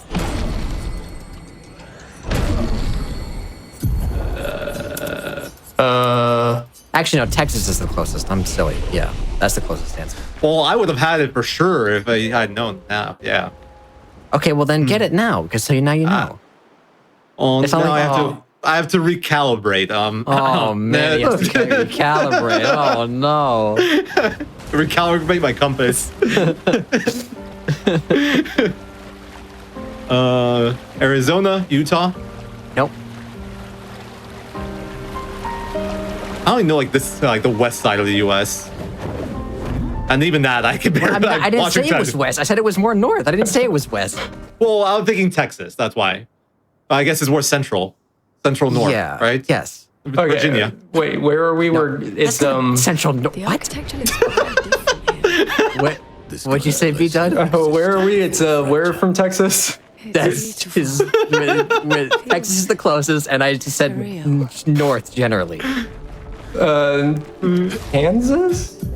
Yes, Kansas is What? correct. Really? Good job. Yep, that's Oh. right. That's because, thanks to the Boy Scouts of America, around 200 Statue of Liberty replicas have been dispersed across multiple locations across the world, including places like Guam. Wow, and there are 26 in Kansas, and also Colorado, Iowa, and Missouri have a bunch of statues of Liberty as well. Very interesting. But yeah, So I Yes, that managed to makes- pick all the states with no statues of liberty, is what you're saying. yes, probably Texas. That checks I out. don't think- maybe Texas doesn't have a Statue of Liberty. That'd be very sad. That's pretty interesting. Yeah. Yeah, that is 15 seconds for B-Dud. Enough. So I'm gonna hit you with some trivia here too. All right. So For too long, you'll go. Mune has a move called Healing Light that heals your character and gets rid of all their status effects. Verso has a move called Perfect Recovery that heals him and gets rid of all his status effects. Ignoring the targeting, what do you think the distinction is between those two moves? I don't think so. Are you asking me? Yeah, that was the idea. Oh, You get points for sorry. this. Sorry. Oh, ask it again. Okay. So Mune has a move called Healing Light that heals one character's status effects, like heals them like HP wise. And Verso has a move called Perfect Recovery that heals him and gets rid of his statuses. Assuming they're both on Verso, what's the distinction between the two moves? One, they heal. Like, what's different? The first one heals HP, and the second one heals status. No, they both do both. Oh. Well, I guess that makes sense. Oh, wait. So then how are they distinct? If they do Yeah. both? What's but the they're on- distinction between ignoring the targeting thing because they do like Verso still killing it himself. They but- cost different amount of MP. I think technically true, but not the answer I was looking for. I didn't Well- prep this. Okay, so don't blame me if it's hard. They heal different amounts? Also true, but not what I'm looking for. What? Dude, what do you want? So I'll give you that one because you're not wrong. But the reason is I brought up is because it's relevant for the run. So Lune, if you cast on someone that's inverted, it'll first heal off the inverted and then heal HP, so it'll always heal. Whereas Verso, if his inverted and he casts Perfect Recovery, it'll do the heal and then get rid of the status effect. So you'll take damage and then heal off the inverted. Oh. So you can't use Healing Light to get to low HP, but Yeah, you that can was use actually my Perfect third Recovery. answer, so I was gonna get that anyways. Yeah, I figured this much. I Yeah, just didn't want you to say that all. Trying to spare you the trouble. Save your voice, you know? yeah. Thanks. How many seconds do I get, by the way? All of them. You get all the seconds.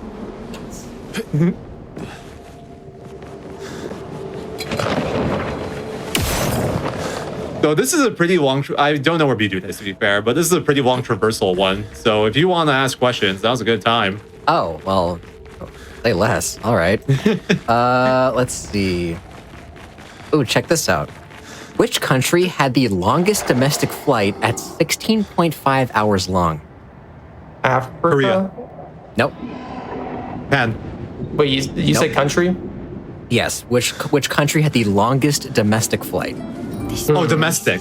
Yes, domestic. Okay. Crucial. Russia? 67 for destroying a lot of the walls to get further. India? Couldn't progress without. US?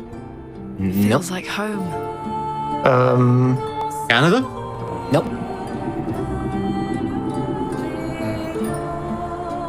I feel like US guess was so good. 16-hour flight. I feel like there has to be some island shenanigans, or like you have to go like more or less around the world. Are we counting like colonies as like part of a country sort of thing? It's yeah. Okay. Yeah. So it's like technically a part of the country. Okay. Britain? Great Britain? Nope. France? Yes. Oh. It would be Paris to French Polynesia. Ah, Yes. there you go. That's 16.5 hours long. It also still has the longest domestic flight still in use, Paris to Reunion Island, which is 11 hours and 40 minutes.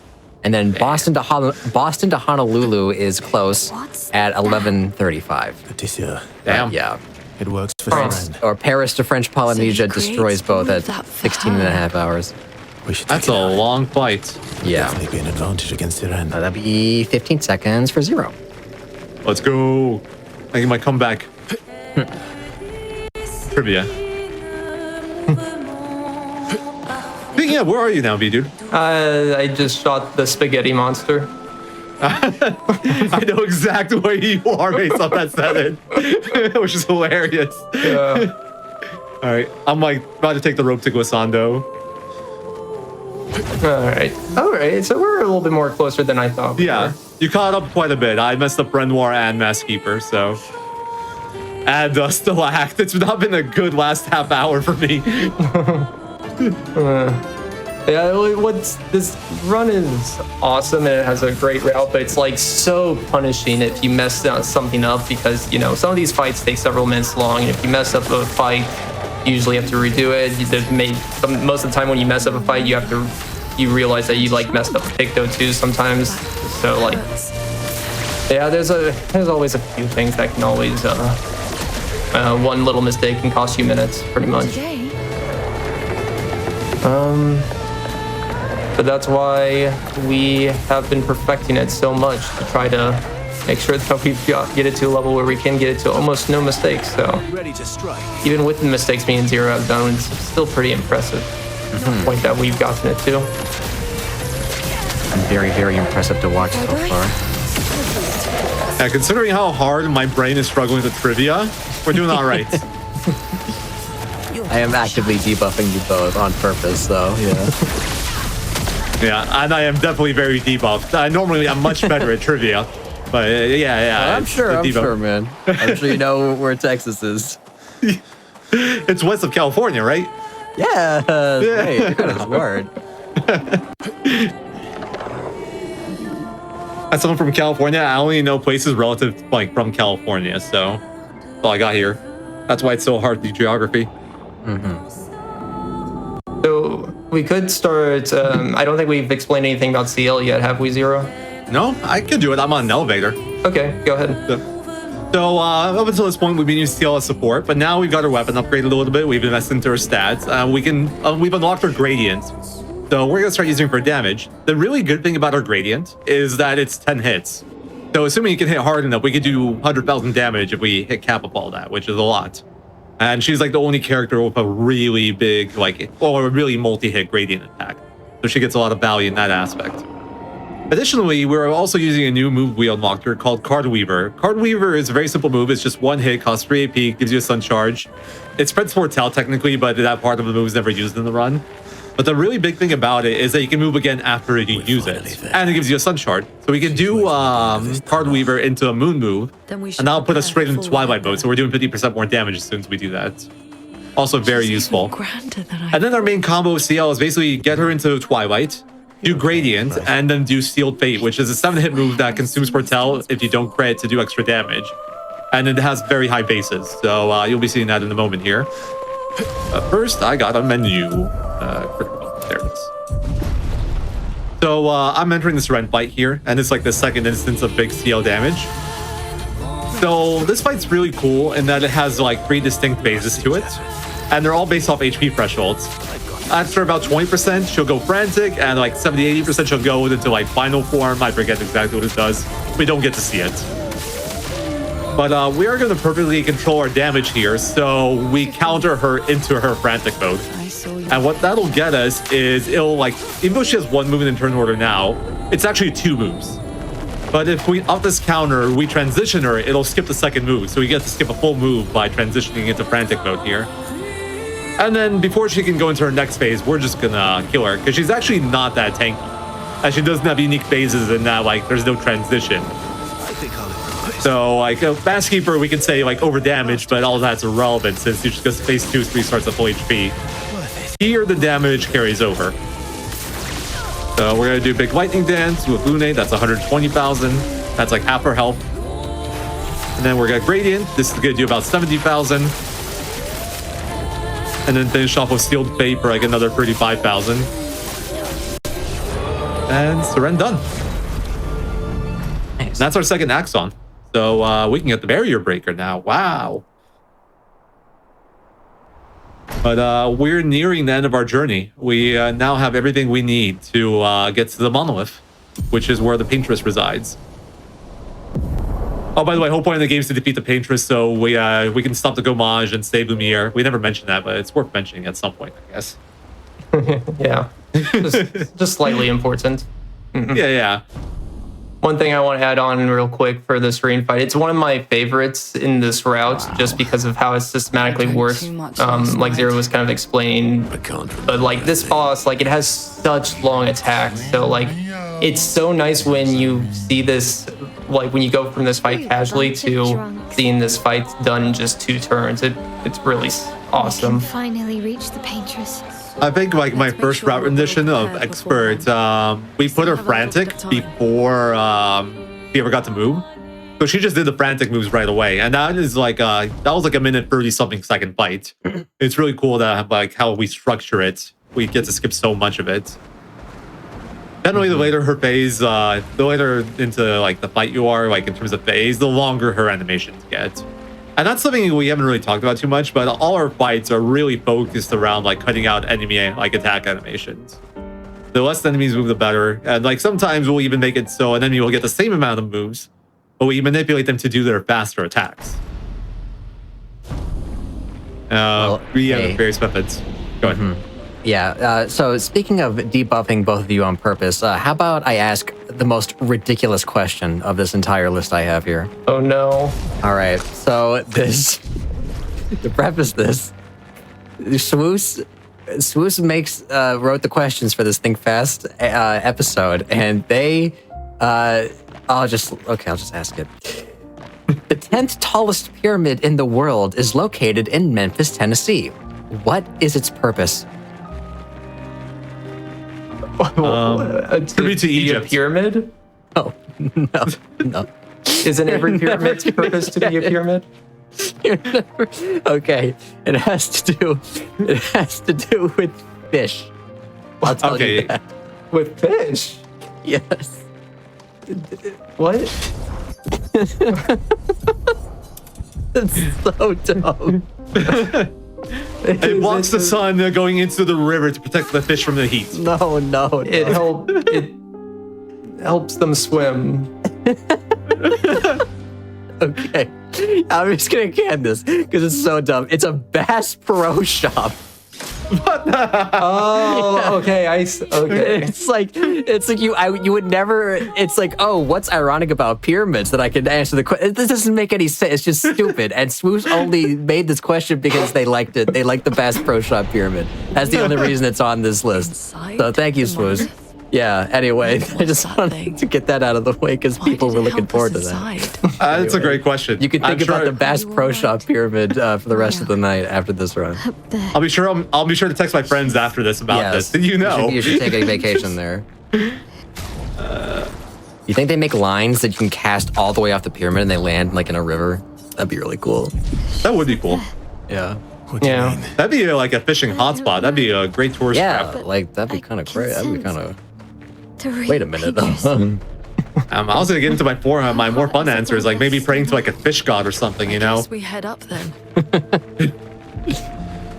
I mean, maybe the pilgrimage. Do that there. You never know. If you got more, feel free. I think both me and Big Dude are now in the monolith. This is a long running segment. Yeah. All right. Let's go with this one. Who invented German chocolate cake? Fire. Um, Again. Not the country Germany, no. Is it a country though? Isn't it? West Germany? No. Who? Not what. Okay. Who invented German chocolate cake? German chocolate cake. Yes. Was the guy German? Maybe. What was his name? Max. Teaching her Yeah, does he have a Verso. last name? Huh? I don't know. That's it. Maxwell. No. First name Max, last name Well.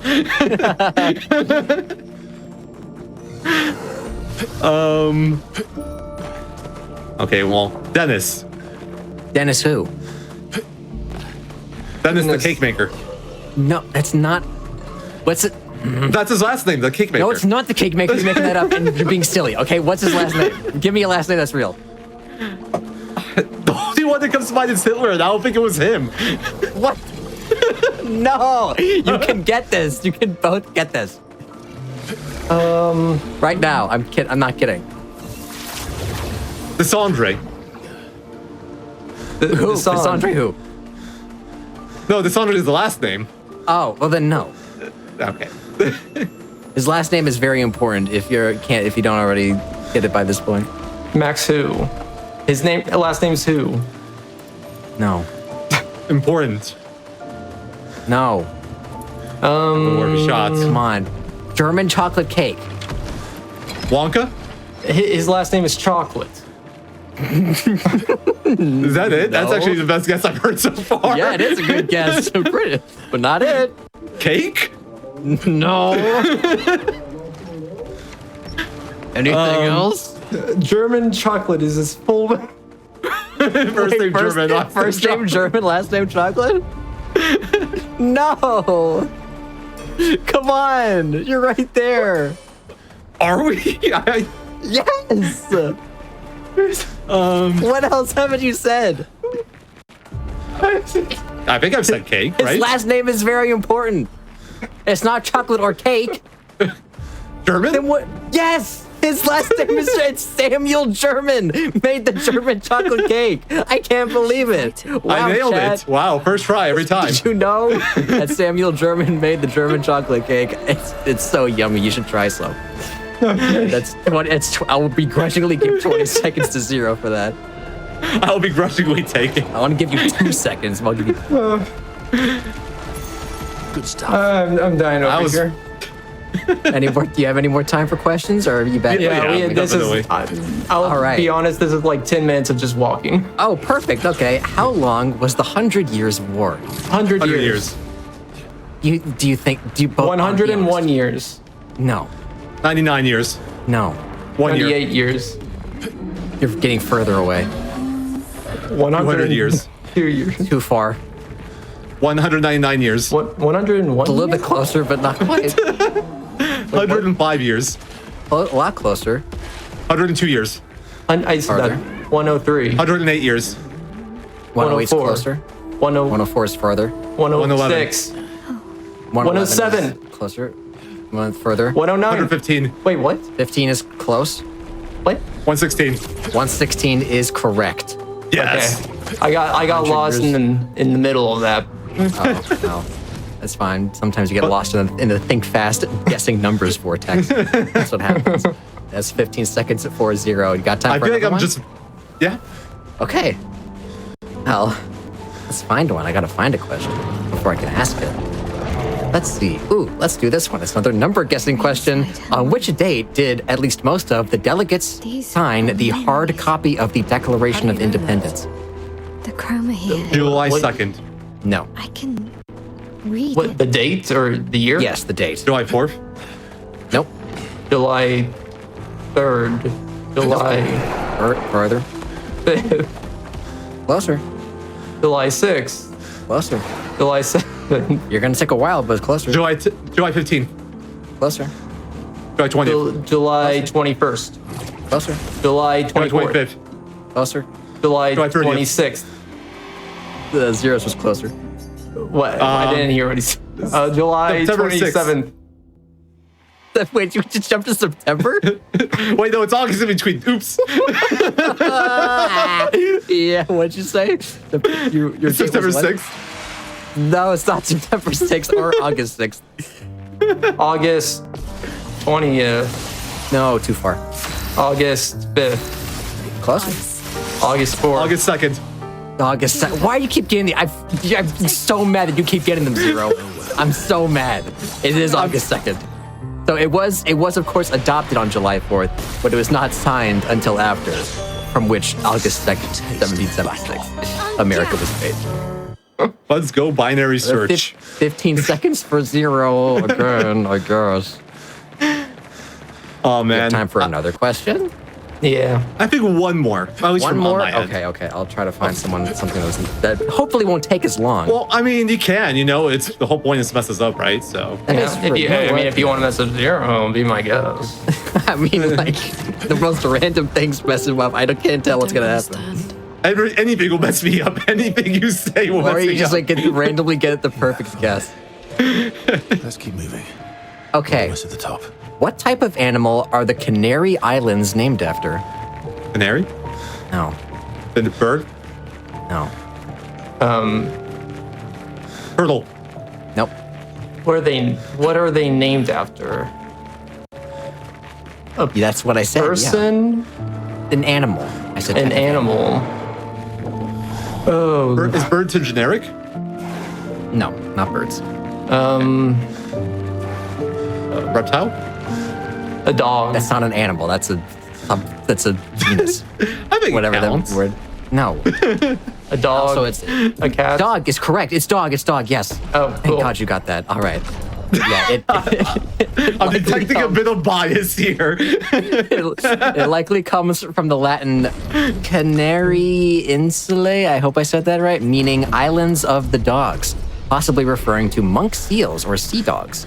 Their coat of arms has actual canine dogs on it, though, which is cool. The Canary birds are named after the islands. So, yeah, the Canary Islands came before the Canary birds, and the Canary birds came after, named off because the dogs were the canaries the whole time. There you go. We all learned something. All right, it's 15 seconds for B-Dud. Well done. Nice work. I'm glad you feel better, Sparkles. I really do. Thank you. Oh, I should probably talk about this fight. This fight's really cool. But first, all right, so we were in the move specifically for this fight called Stormcaller. We're gonna use it here. What Stormcaller does, every time you damage an enemy, Stormcaller will proc and like do a little bit of extra damage. Like you saw 1289 there. Okay, for a second I forgot how that move went. I almost messed that up. So this Renoir in this fight, he has 370,000 HP, which is a lot. But the big thing about this fight is that he has two phases. Once you get him below half HP, he full heals and goes into his next phase, and he summons like a lion and does really long attacks, and it takes forever, and we really don't want that. So what we're gonna try and do is take out all of his remaining HP by keeping him above 170 between the gradient and then the normal attack from Steel Fate. It's like I got the fish pairing here. Oh no, I got the gradient. So I'll manage. Steel's gradient is 10 hits, and then her Steel Fate is 7 hits. So that's 170,000 if you count them each as 10k. So I need roughly like 15,000 more, assuming he was at half HP. So what we do then is add some shots, pretty much, of CL. Each one does like 2,200 on the body, 3,300 to the head, and then the Stormcaller does about like 1,300 extra per hit. And all that together lets you shred through a little bit over 185,000 HP in one turn when you skip phase 2. For reference, if you get phase, like if you played a fight where you routed around him getting phase 2 off, that fight would be about like 3.5 to 4 minutes long. I had a really slow fight there, and that was 1.5 minutes. I think in general, the 3 Renoir fights have the coolest strats in this route. I think agree. they're all super interesting. All very unique too. Like I don't think any of their fights is like any other fight in the game completely. Like obviously we use the same tools. We use like CO damage, and we use lightning dance.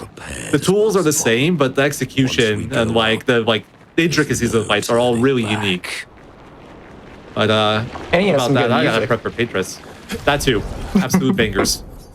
Absolute cinema. Absolute cinema. In the beat though. I messed up the menu. Oh well. So now we got Paintress. Paintress is the second tankiest fight we ever fight in the run, but he's only the tankiest fight we take with the damage limit still intact. So we're gonna have a lot of HP to shred through here. Luckily, CL's strong at this point, so she'll put in a lot of work. It's also a fight where I have to focus on countering quite a bit more because the counters are kind of needed for the damage to work out in a certain way. So I'll definitely have to focus a little bit more here.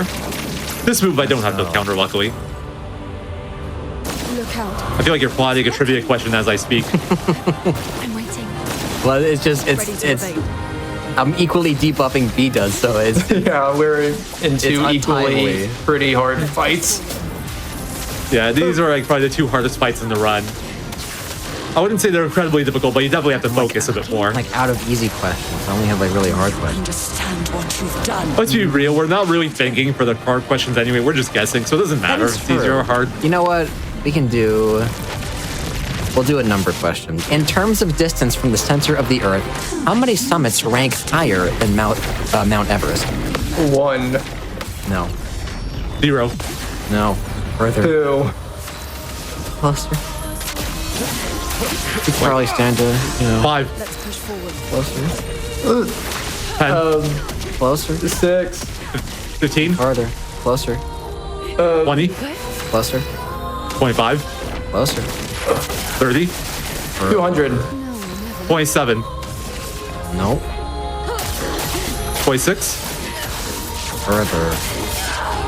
28. Closer. 29. It's 29. Yep. While Everest is the tallest from the sea level, both the equator's bulge and the inconsistency of the Earth's surface make plenty of mountains/volcanoes further from the center of the Earth. There's Chimborazo in Ecuador at number 1, and it's about 1.3 miles further from the center of Everest. So, yeah, there's lots of really big things out there. That was so not worth it. I may have gotten the question, but I died on the fight. Enjoy your yummy 15 seconds from that question. Goodbye by 2 minutes from the fight. Don't worry, I still have yet to get to Paintress anyways, too, so. Really? Yeah. Got surprised. Get ready. Careful, Verso. I'm waiting. Ready to evade. I was hoping for one more versatile target there. Here, you don't care about versatile AP so much, but you do need to build rank because you need to see rank for leadership to like beat AP to your characters. But yeah, I'm here assuming B-Dude's playing perfectly, and I'm just messing up all the Oh, time. no. I'm pretty sure that's not the case. Absolutely not. Understand what you've done. You killed him. Oh yeah, this is the hardest fight in the game, by the way. This one actually requires us to like pretty much parry the majority of things here. Yeah, this is the true final boss. In 2025? What? I mean, there's still random. I thought they were all supposed to be cinematic movie slots. You just mash A and then win. No, that's the final boss. Oh, okay. Yeah. I'm scared for a second. But yeah, this is the last fight where we have to parry and like dodge and counter and stuff. After this, it's like you just have to press the buttons correctly and you win. Pretty cool strats behind him, but You can't betray Verso like this. all right, there we go. That move is like the hardest parry that she has, in my opinion. Scatters Chroma. I agree. So yeah, we kept our damage very specific there because we want to counter that and enter next phase with the counter. If you just transitioned before you got those counters off, she would have one more turn, like at the top of the turn order right here. And because of that, not only would it mess up your turn order, but she would get one more move in this phase called Reality Fracture. And that move is really cool. Or sorry, I call it Reality Fracture. It's like she rips reality apart. Oh man. Accidentally up my volume with my like pinky. That move takes forever. It's a good move, it builds a lot of AP for you, but it's a very, very long animation. So we don't want to see it. And by transitioning off that counter, we get to skip that completely. She only gets 2 moves in this phase. But in terms of our strat, we're kind of doing the same thing we're doing all before. We're just doing our big hits with Sia, Lune, with Verso providing like, support here and there. 2 Berserk Slashes for damage, a powerful, a leadership for AP. All that to also build up the gradient charge so we can keep doing Seal gradients. Alright. I need 2 parries there just for AP generation. But I don't want to parry all 3 because the counter wastes time. And this move, I can dodge everything.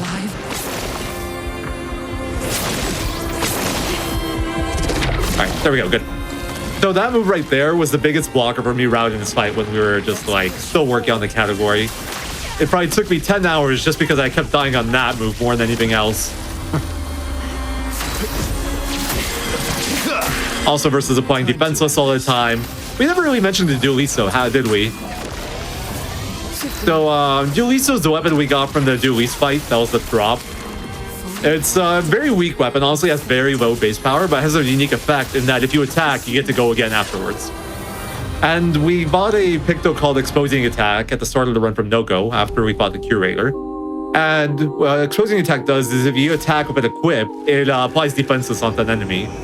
So it's a very nice synergy there with Verso and like the Dueliso and Exposing Attack. You can just apply defenseless pretty much every turn for free.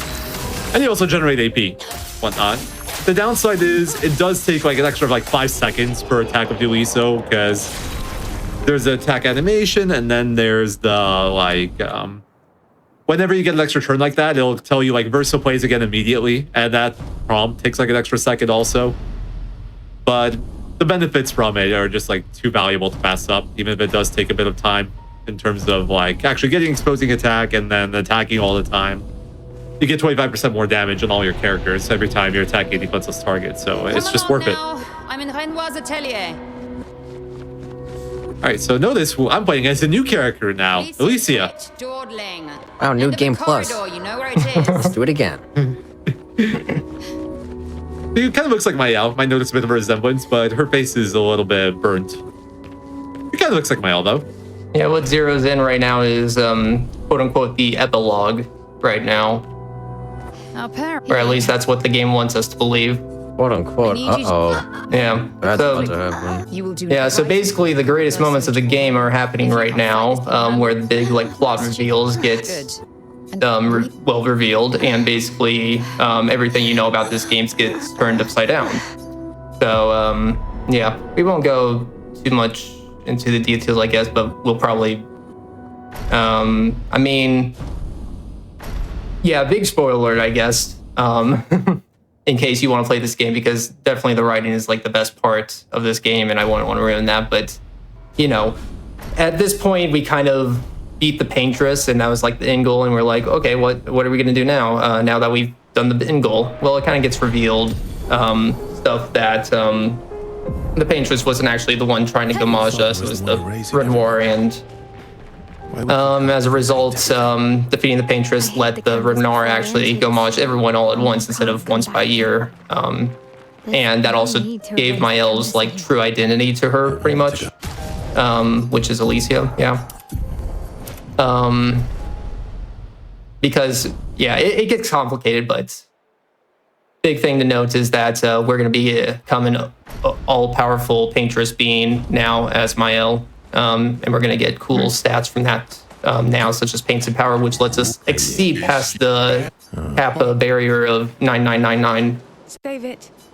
I don't. So the damage limit is no longer a problem. We have to play around anymore. And that means Mayel's back on the table, baby. So to make her a comeback. So yeah. Thanks for this. Oh, go ahead. I was just gonna say yes. The real final boss is me. Ha ha ha! Answer my questions. The 1719 novel was credited as one of the first realistic fiction novels portraying the marooning of one man as the sole survivor of a shipwreck. We have to put. I'm surprised. If you. What's the Lost? Shipwreck, Castaway. Moby Dick? Nope. Damn, that was like my only real guess. The name of the book is the name of a guy. Okay.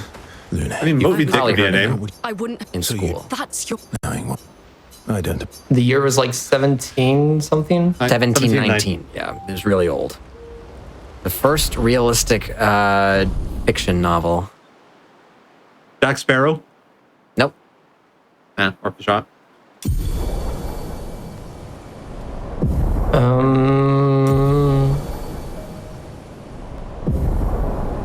You're gonna have a lot of silence from us on this one, I feel like. Maybe. I could just can this early then if you don't have the brain I mean, processing. no, it's not that. It's like I just have no idea. I'll just start throwing out names, you know. Dennis. Max. It's hard. No, we're not doing this again. Oh my god. All right, I'm just gonna can it. It's Robinson Crusoe. Yeah, I wouldn't have never gotten that. No. Okay. If I had to hear like Dennis and Max one more time, Mr. Chocolate Cake. Alright, First put name that chocolate, last away. name cake.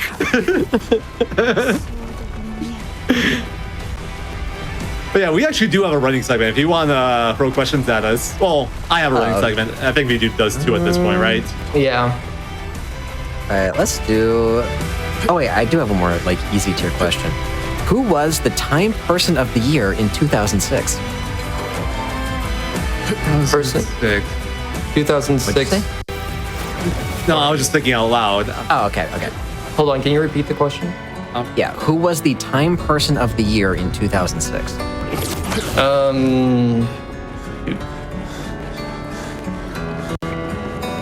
I don't remember how credible Time Person of the Year is. So I don't know. They like, may. Well, I'm just gonna say they like- may be among us right now. Among Us. Thus.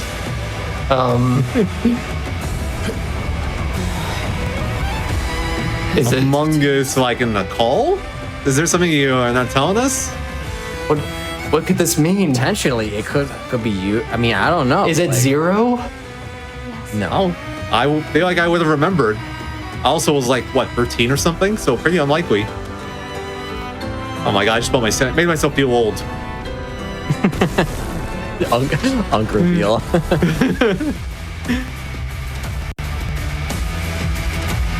It's me, isn't it? I think it's surely. Yes, you know what? I'll accept that. It's you, it's me, it's all of us because I it was remember now. specifically anyone who contributed any content to the internet in 2006. So maybe actually it wasn't us who did that, but effectively, like we used YouTube in 2006, so basically it was us. Yes. We contributed to view count numbers on me at the zoo. But yeah. So that is 10 seconds for B-Dad. Yay. I feel like this one I might have actually gotten with like given another 15 minutes. But like would have been a real answer, not a guess, you know? The only one of the day. We can talk plot for a moment. So we're gonna go take on Renoir now because he wants to destroy the canvas so Awen can't re-enter it. We want to save Lumiere, so we are traversing through Lumiere to get to him now. And it's like training expeditioners against us and stuff and whatnot, but we don't care about any of that. We're just gonna run past them all. We can talk about the Renoir fight a bit, I guess. The Renoir fight is super cool, and I'll probably have to focus more when I'm doing it, so... So Renoir has two phases, and this one's like two real phases where you have to finish the first one to transition to the second one. And the way it works is the first phase is pretty normal. He has 766,000 HP. But when you transition second phase, he'll summon the Descendre canvas. And then he'll come out of it. When that happens, he gets like 3 different buffs. He gets Shell, he gets Rush, and he gets Powerful. Shell is really bad because we'll end up doing a lot less damage to him. We'll go from him having him defenseless to having Shell, where damage is reduced by like 50%ish roughly. And then Rush makes him really fast, so he gets a lot of moves off. We don't want any of this to happen. So what we're gonna do is we're gonna try to transition to phase 2 off a gradient. And the gradient has this unique property where we get to move again right after, so we will get to move again right away. But the question is, how do we transition off a gradient? So first off, we're gonna unlock a move called Stenhall. It's the most OP move in the game. It got nerfed by 40% from release, and it's still gonna be doing 40%? Yeah. That's a lot. And it's still Yeah, OP. and it's still gonna one-shot. So that move is insane. It has a lot of downsides, but like a speedrun setting, none of those downsides matter. Like it applies defenseless, costs a lot of AP, gets rid of your stance, but we don't care. It's irrelevant to us because we're just gonna kill things. It's like Charizard using Fire Blast. Bleh. Like that. Something like that. I feel like it's more like overheat than Fire Blast. Oh, true. But yeah, so the challenging thing is we want to transition over Gradient. So that means we can't kill him with the Stenhall. But the thing is we want to kill him with the second Stenhall. Then like once we get to the second phase, we want to one-shot him there. So we have to find a way to weaken the first Stenhall, but not have the second Stenhall weaken. And we need the first Stenhall to have a precise amount of damage so the Gradient attack will do enough to finish. And what we're going to do is we're going to purposely not get perfect QTs. So like where you have the diamond thing and you gotta get like a top up for perfect, or if you get it like anywhere else then perfect. If you fail it completely, you like, we never really mentioned the damage multipliers on them, but like failed is no extra damage, imperfect is 10% extra, and then perfect is 20%. So we're gonna use that to control our damage and basically lower our damage just a bit so we can kill the Gradient afterwards. Additionally, right there, that was a forced fight with a creation. It's kind of like a boss, but you can actually run from it. So I don't have to fight it. We need to bring back. But we also can use the opportunity to set up our HP using a new move we got called Last Chance, which drops your HP to 1 and puts you in virtuous stance. We're not going to use it again, so it's not relevant for any percent. It's a really good move. But for our purposes, it's just a fast way to get down to 1 HP and then run away from the fight. But here, Renoir free time. So the fight's pretty straightforward at first. We use all set to give ourselves all buffs on all characters. Personal attacks to apply defenseless and get some AP generation and build some rank. Then we're going to do leadership to give everybody AP and to build a bit more gradient. And this Stenhall, I'm going to do 1 perfect and 1 non-perfect. And this will do 751,000. So he still has like 10,000-ish, 12,000 HP left. We're going to intervention, so Mail goes again. She gets one gradient from all that AP usage. And this gradient puts her back into a virtuous stance again. And this transitions the fight. But because I transition off a gradient, like I said earlier, he won't get to move right away. Mael will get to move right away. So I get to move Mael again. She has exactly 8 AP, which is the cost of Stenhall. We're just going to do a Stenhall here, but we're going to do double perfect this time. And that's 809,000. He has 766,000 HP, so fight's over. Wow. Yep. Crazy. The thing is, the fight's over, but the fight's not over. We still have to watch all of this. Like, you can't beat him before he does these moves. Oh. So we get to watch him summon the canvas. We can make Mael grunt in the background by mashing dodge. And then after this, he's going to unleash his power, which is another forced move, and that's what ends the fight. Like, the fight's done in like under a minute, but because of all the extra animation, it ends up taking a little bit over 2 minutes.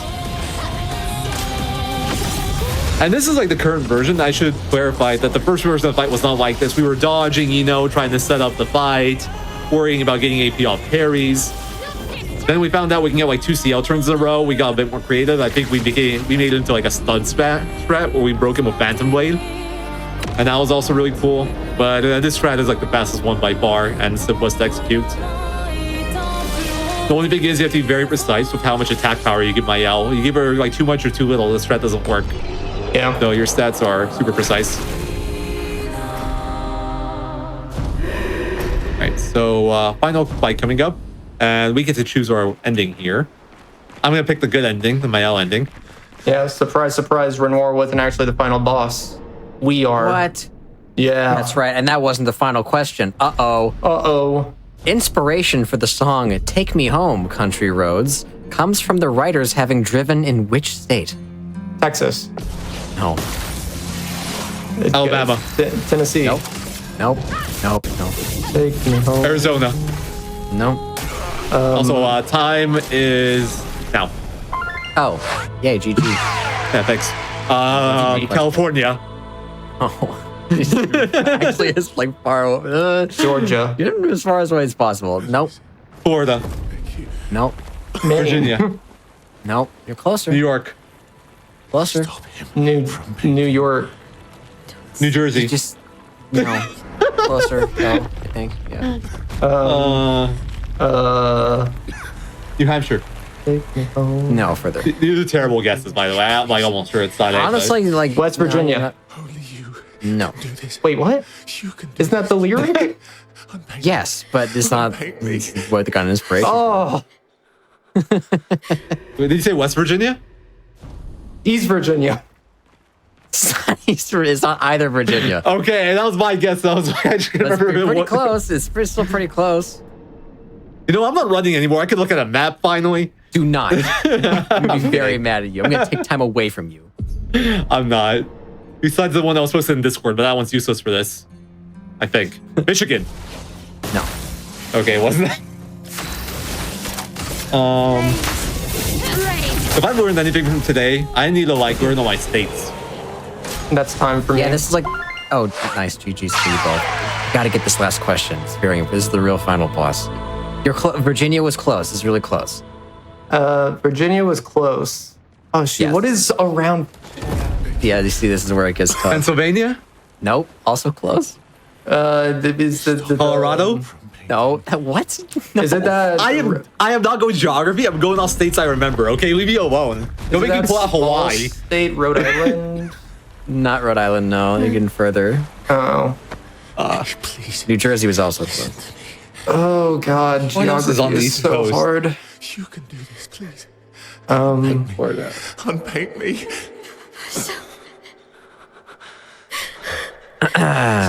New Hampshire? That's not even a state. I think, No, but- Embiid had already said that. Massachusetts. Massachusetts? That's not. No. Well, no, but I'll get back to that. I just want Huh. to live this lifetime. It's not starts with an M, actually. Wow, it's like really interesting. Massachusetts, Maine, Montana. That's not even close. Wyoming. I'm not going to acknowledge that's that.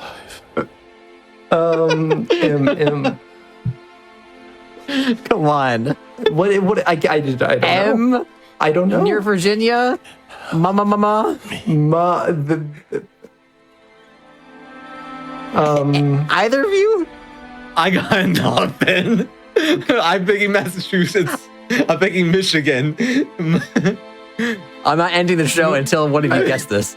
I can't visualize the states in that region. I don't know. M-A? It's just... I'm just thinking Maine. No, it's not Maine. Man. Man. Oh my god. Oh, I hope Chad is molding as much as you are right now. Come on. We gotta wrap this up, fellas. I mean, I'm like looking around my room for inspiration. I can't believe I'm gonna say this. Okay, M-A-R. What? Mar. No. Mare. Maryland. Oh my god, yes. Fake state. Yeah, that's a state. Yes, it is. Okay. Anyway, the song was also going to mention Massachusetts, but they didn't think that word was, quote, musical, unquote. But yes, the inspiration for Take Me Home Country Roads was through Maryland. I don't know why. That's 15 seconds. 4-0. And with that, the entire run for both of our contestants has concluded. Let's total up our final times. It looks like with a final added trivia time of 2:01:52.5, we have 0. And in second place is B-Dud with a 2:03:57. So in the end, 0 pulled ahead at both in-game and in trivia time. How unfortunate. I mean, hey, way to go to our number one of this ThinkFest episode. But thank you both so much for being on the show. Really was a blast. Did either of you have any shout-outs you want to give before we head off? Shoutouts to you guys for bearing with my awful knowledge of trivia. Yeah, thanks for bearing I'm not with deducting both of us. points.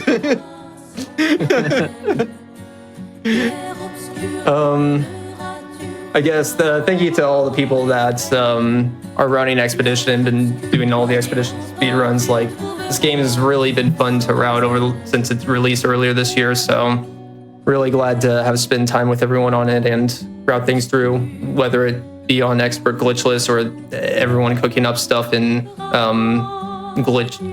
restricted or unrestricted. Yeah, it's really cool seeing everything come together in this game. And also shout out to my own community this year on Twitch. Like, this year has been really wonderful for me. So my community, like, big thank you to them. Aw, so nice. Yeah, and don't forget, everybody, these two are going to be racing this exact category coming up at AGDQ 2026. So you do not want to miss that, when they're going to be racing at their full power, not debuffed by trivia. So that's going to be great. But yeah, thank you all so much for watching Think Fast tonight. But also, don't forget we have some announcements for you. I just wanted to say, hey, everybody, thank you for supporting Games Done Quick with your subs, gift subs, and bits cheered. Your contributions help keep our shows running. And if you're enjoying the stream, you can consider subscribing for exclusive emotes, ad-free viewing, and access to chat during replays. You can always support the stream by sharing the Games Done Quick channel with your friends, family, whoever you care about. Games Done Quick is for everybody.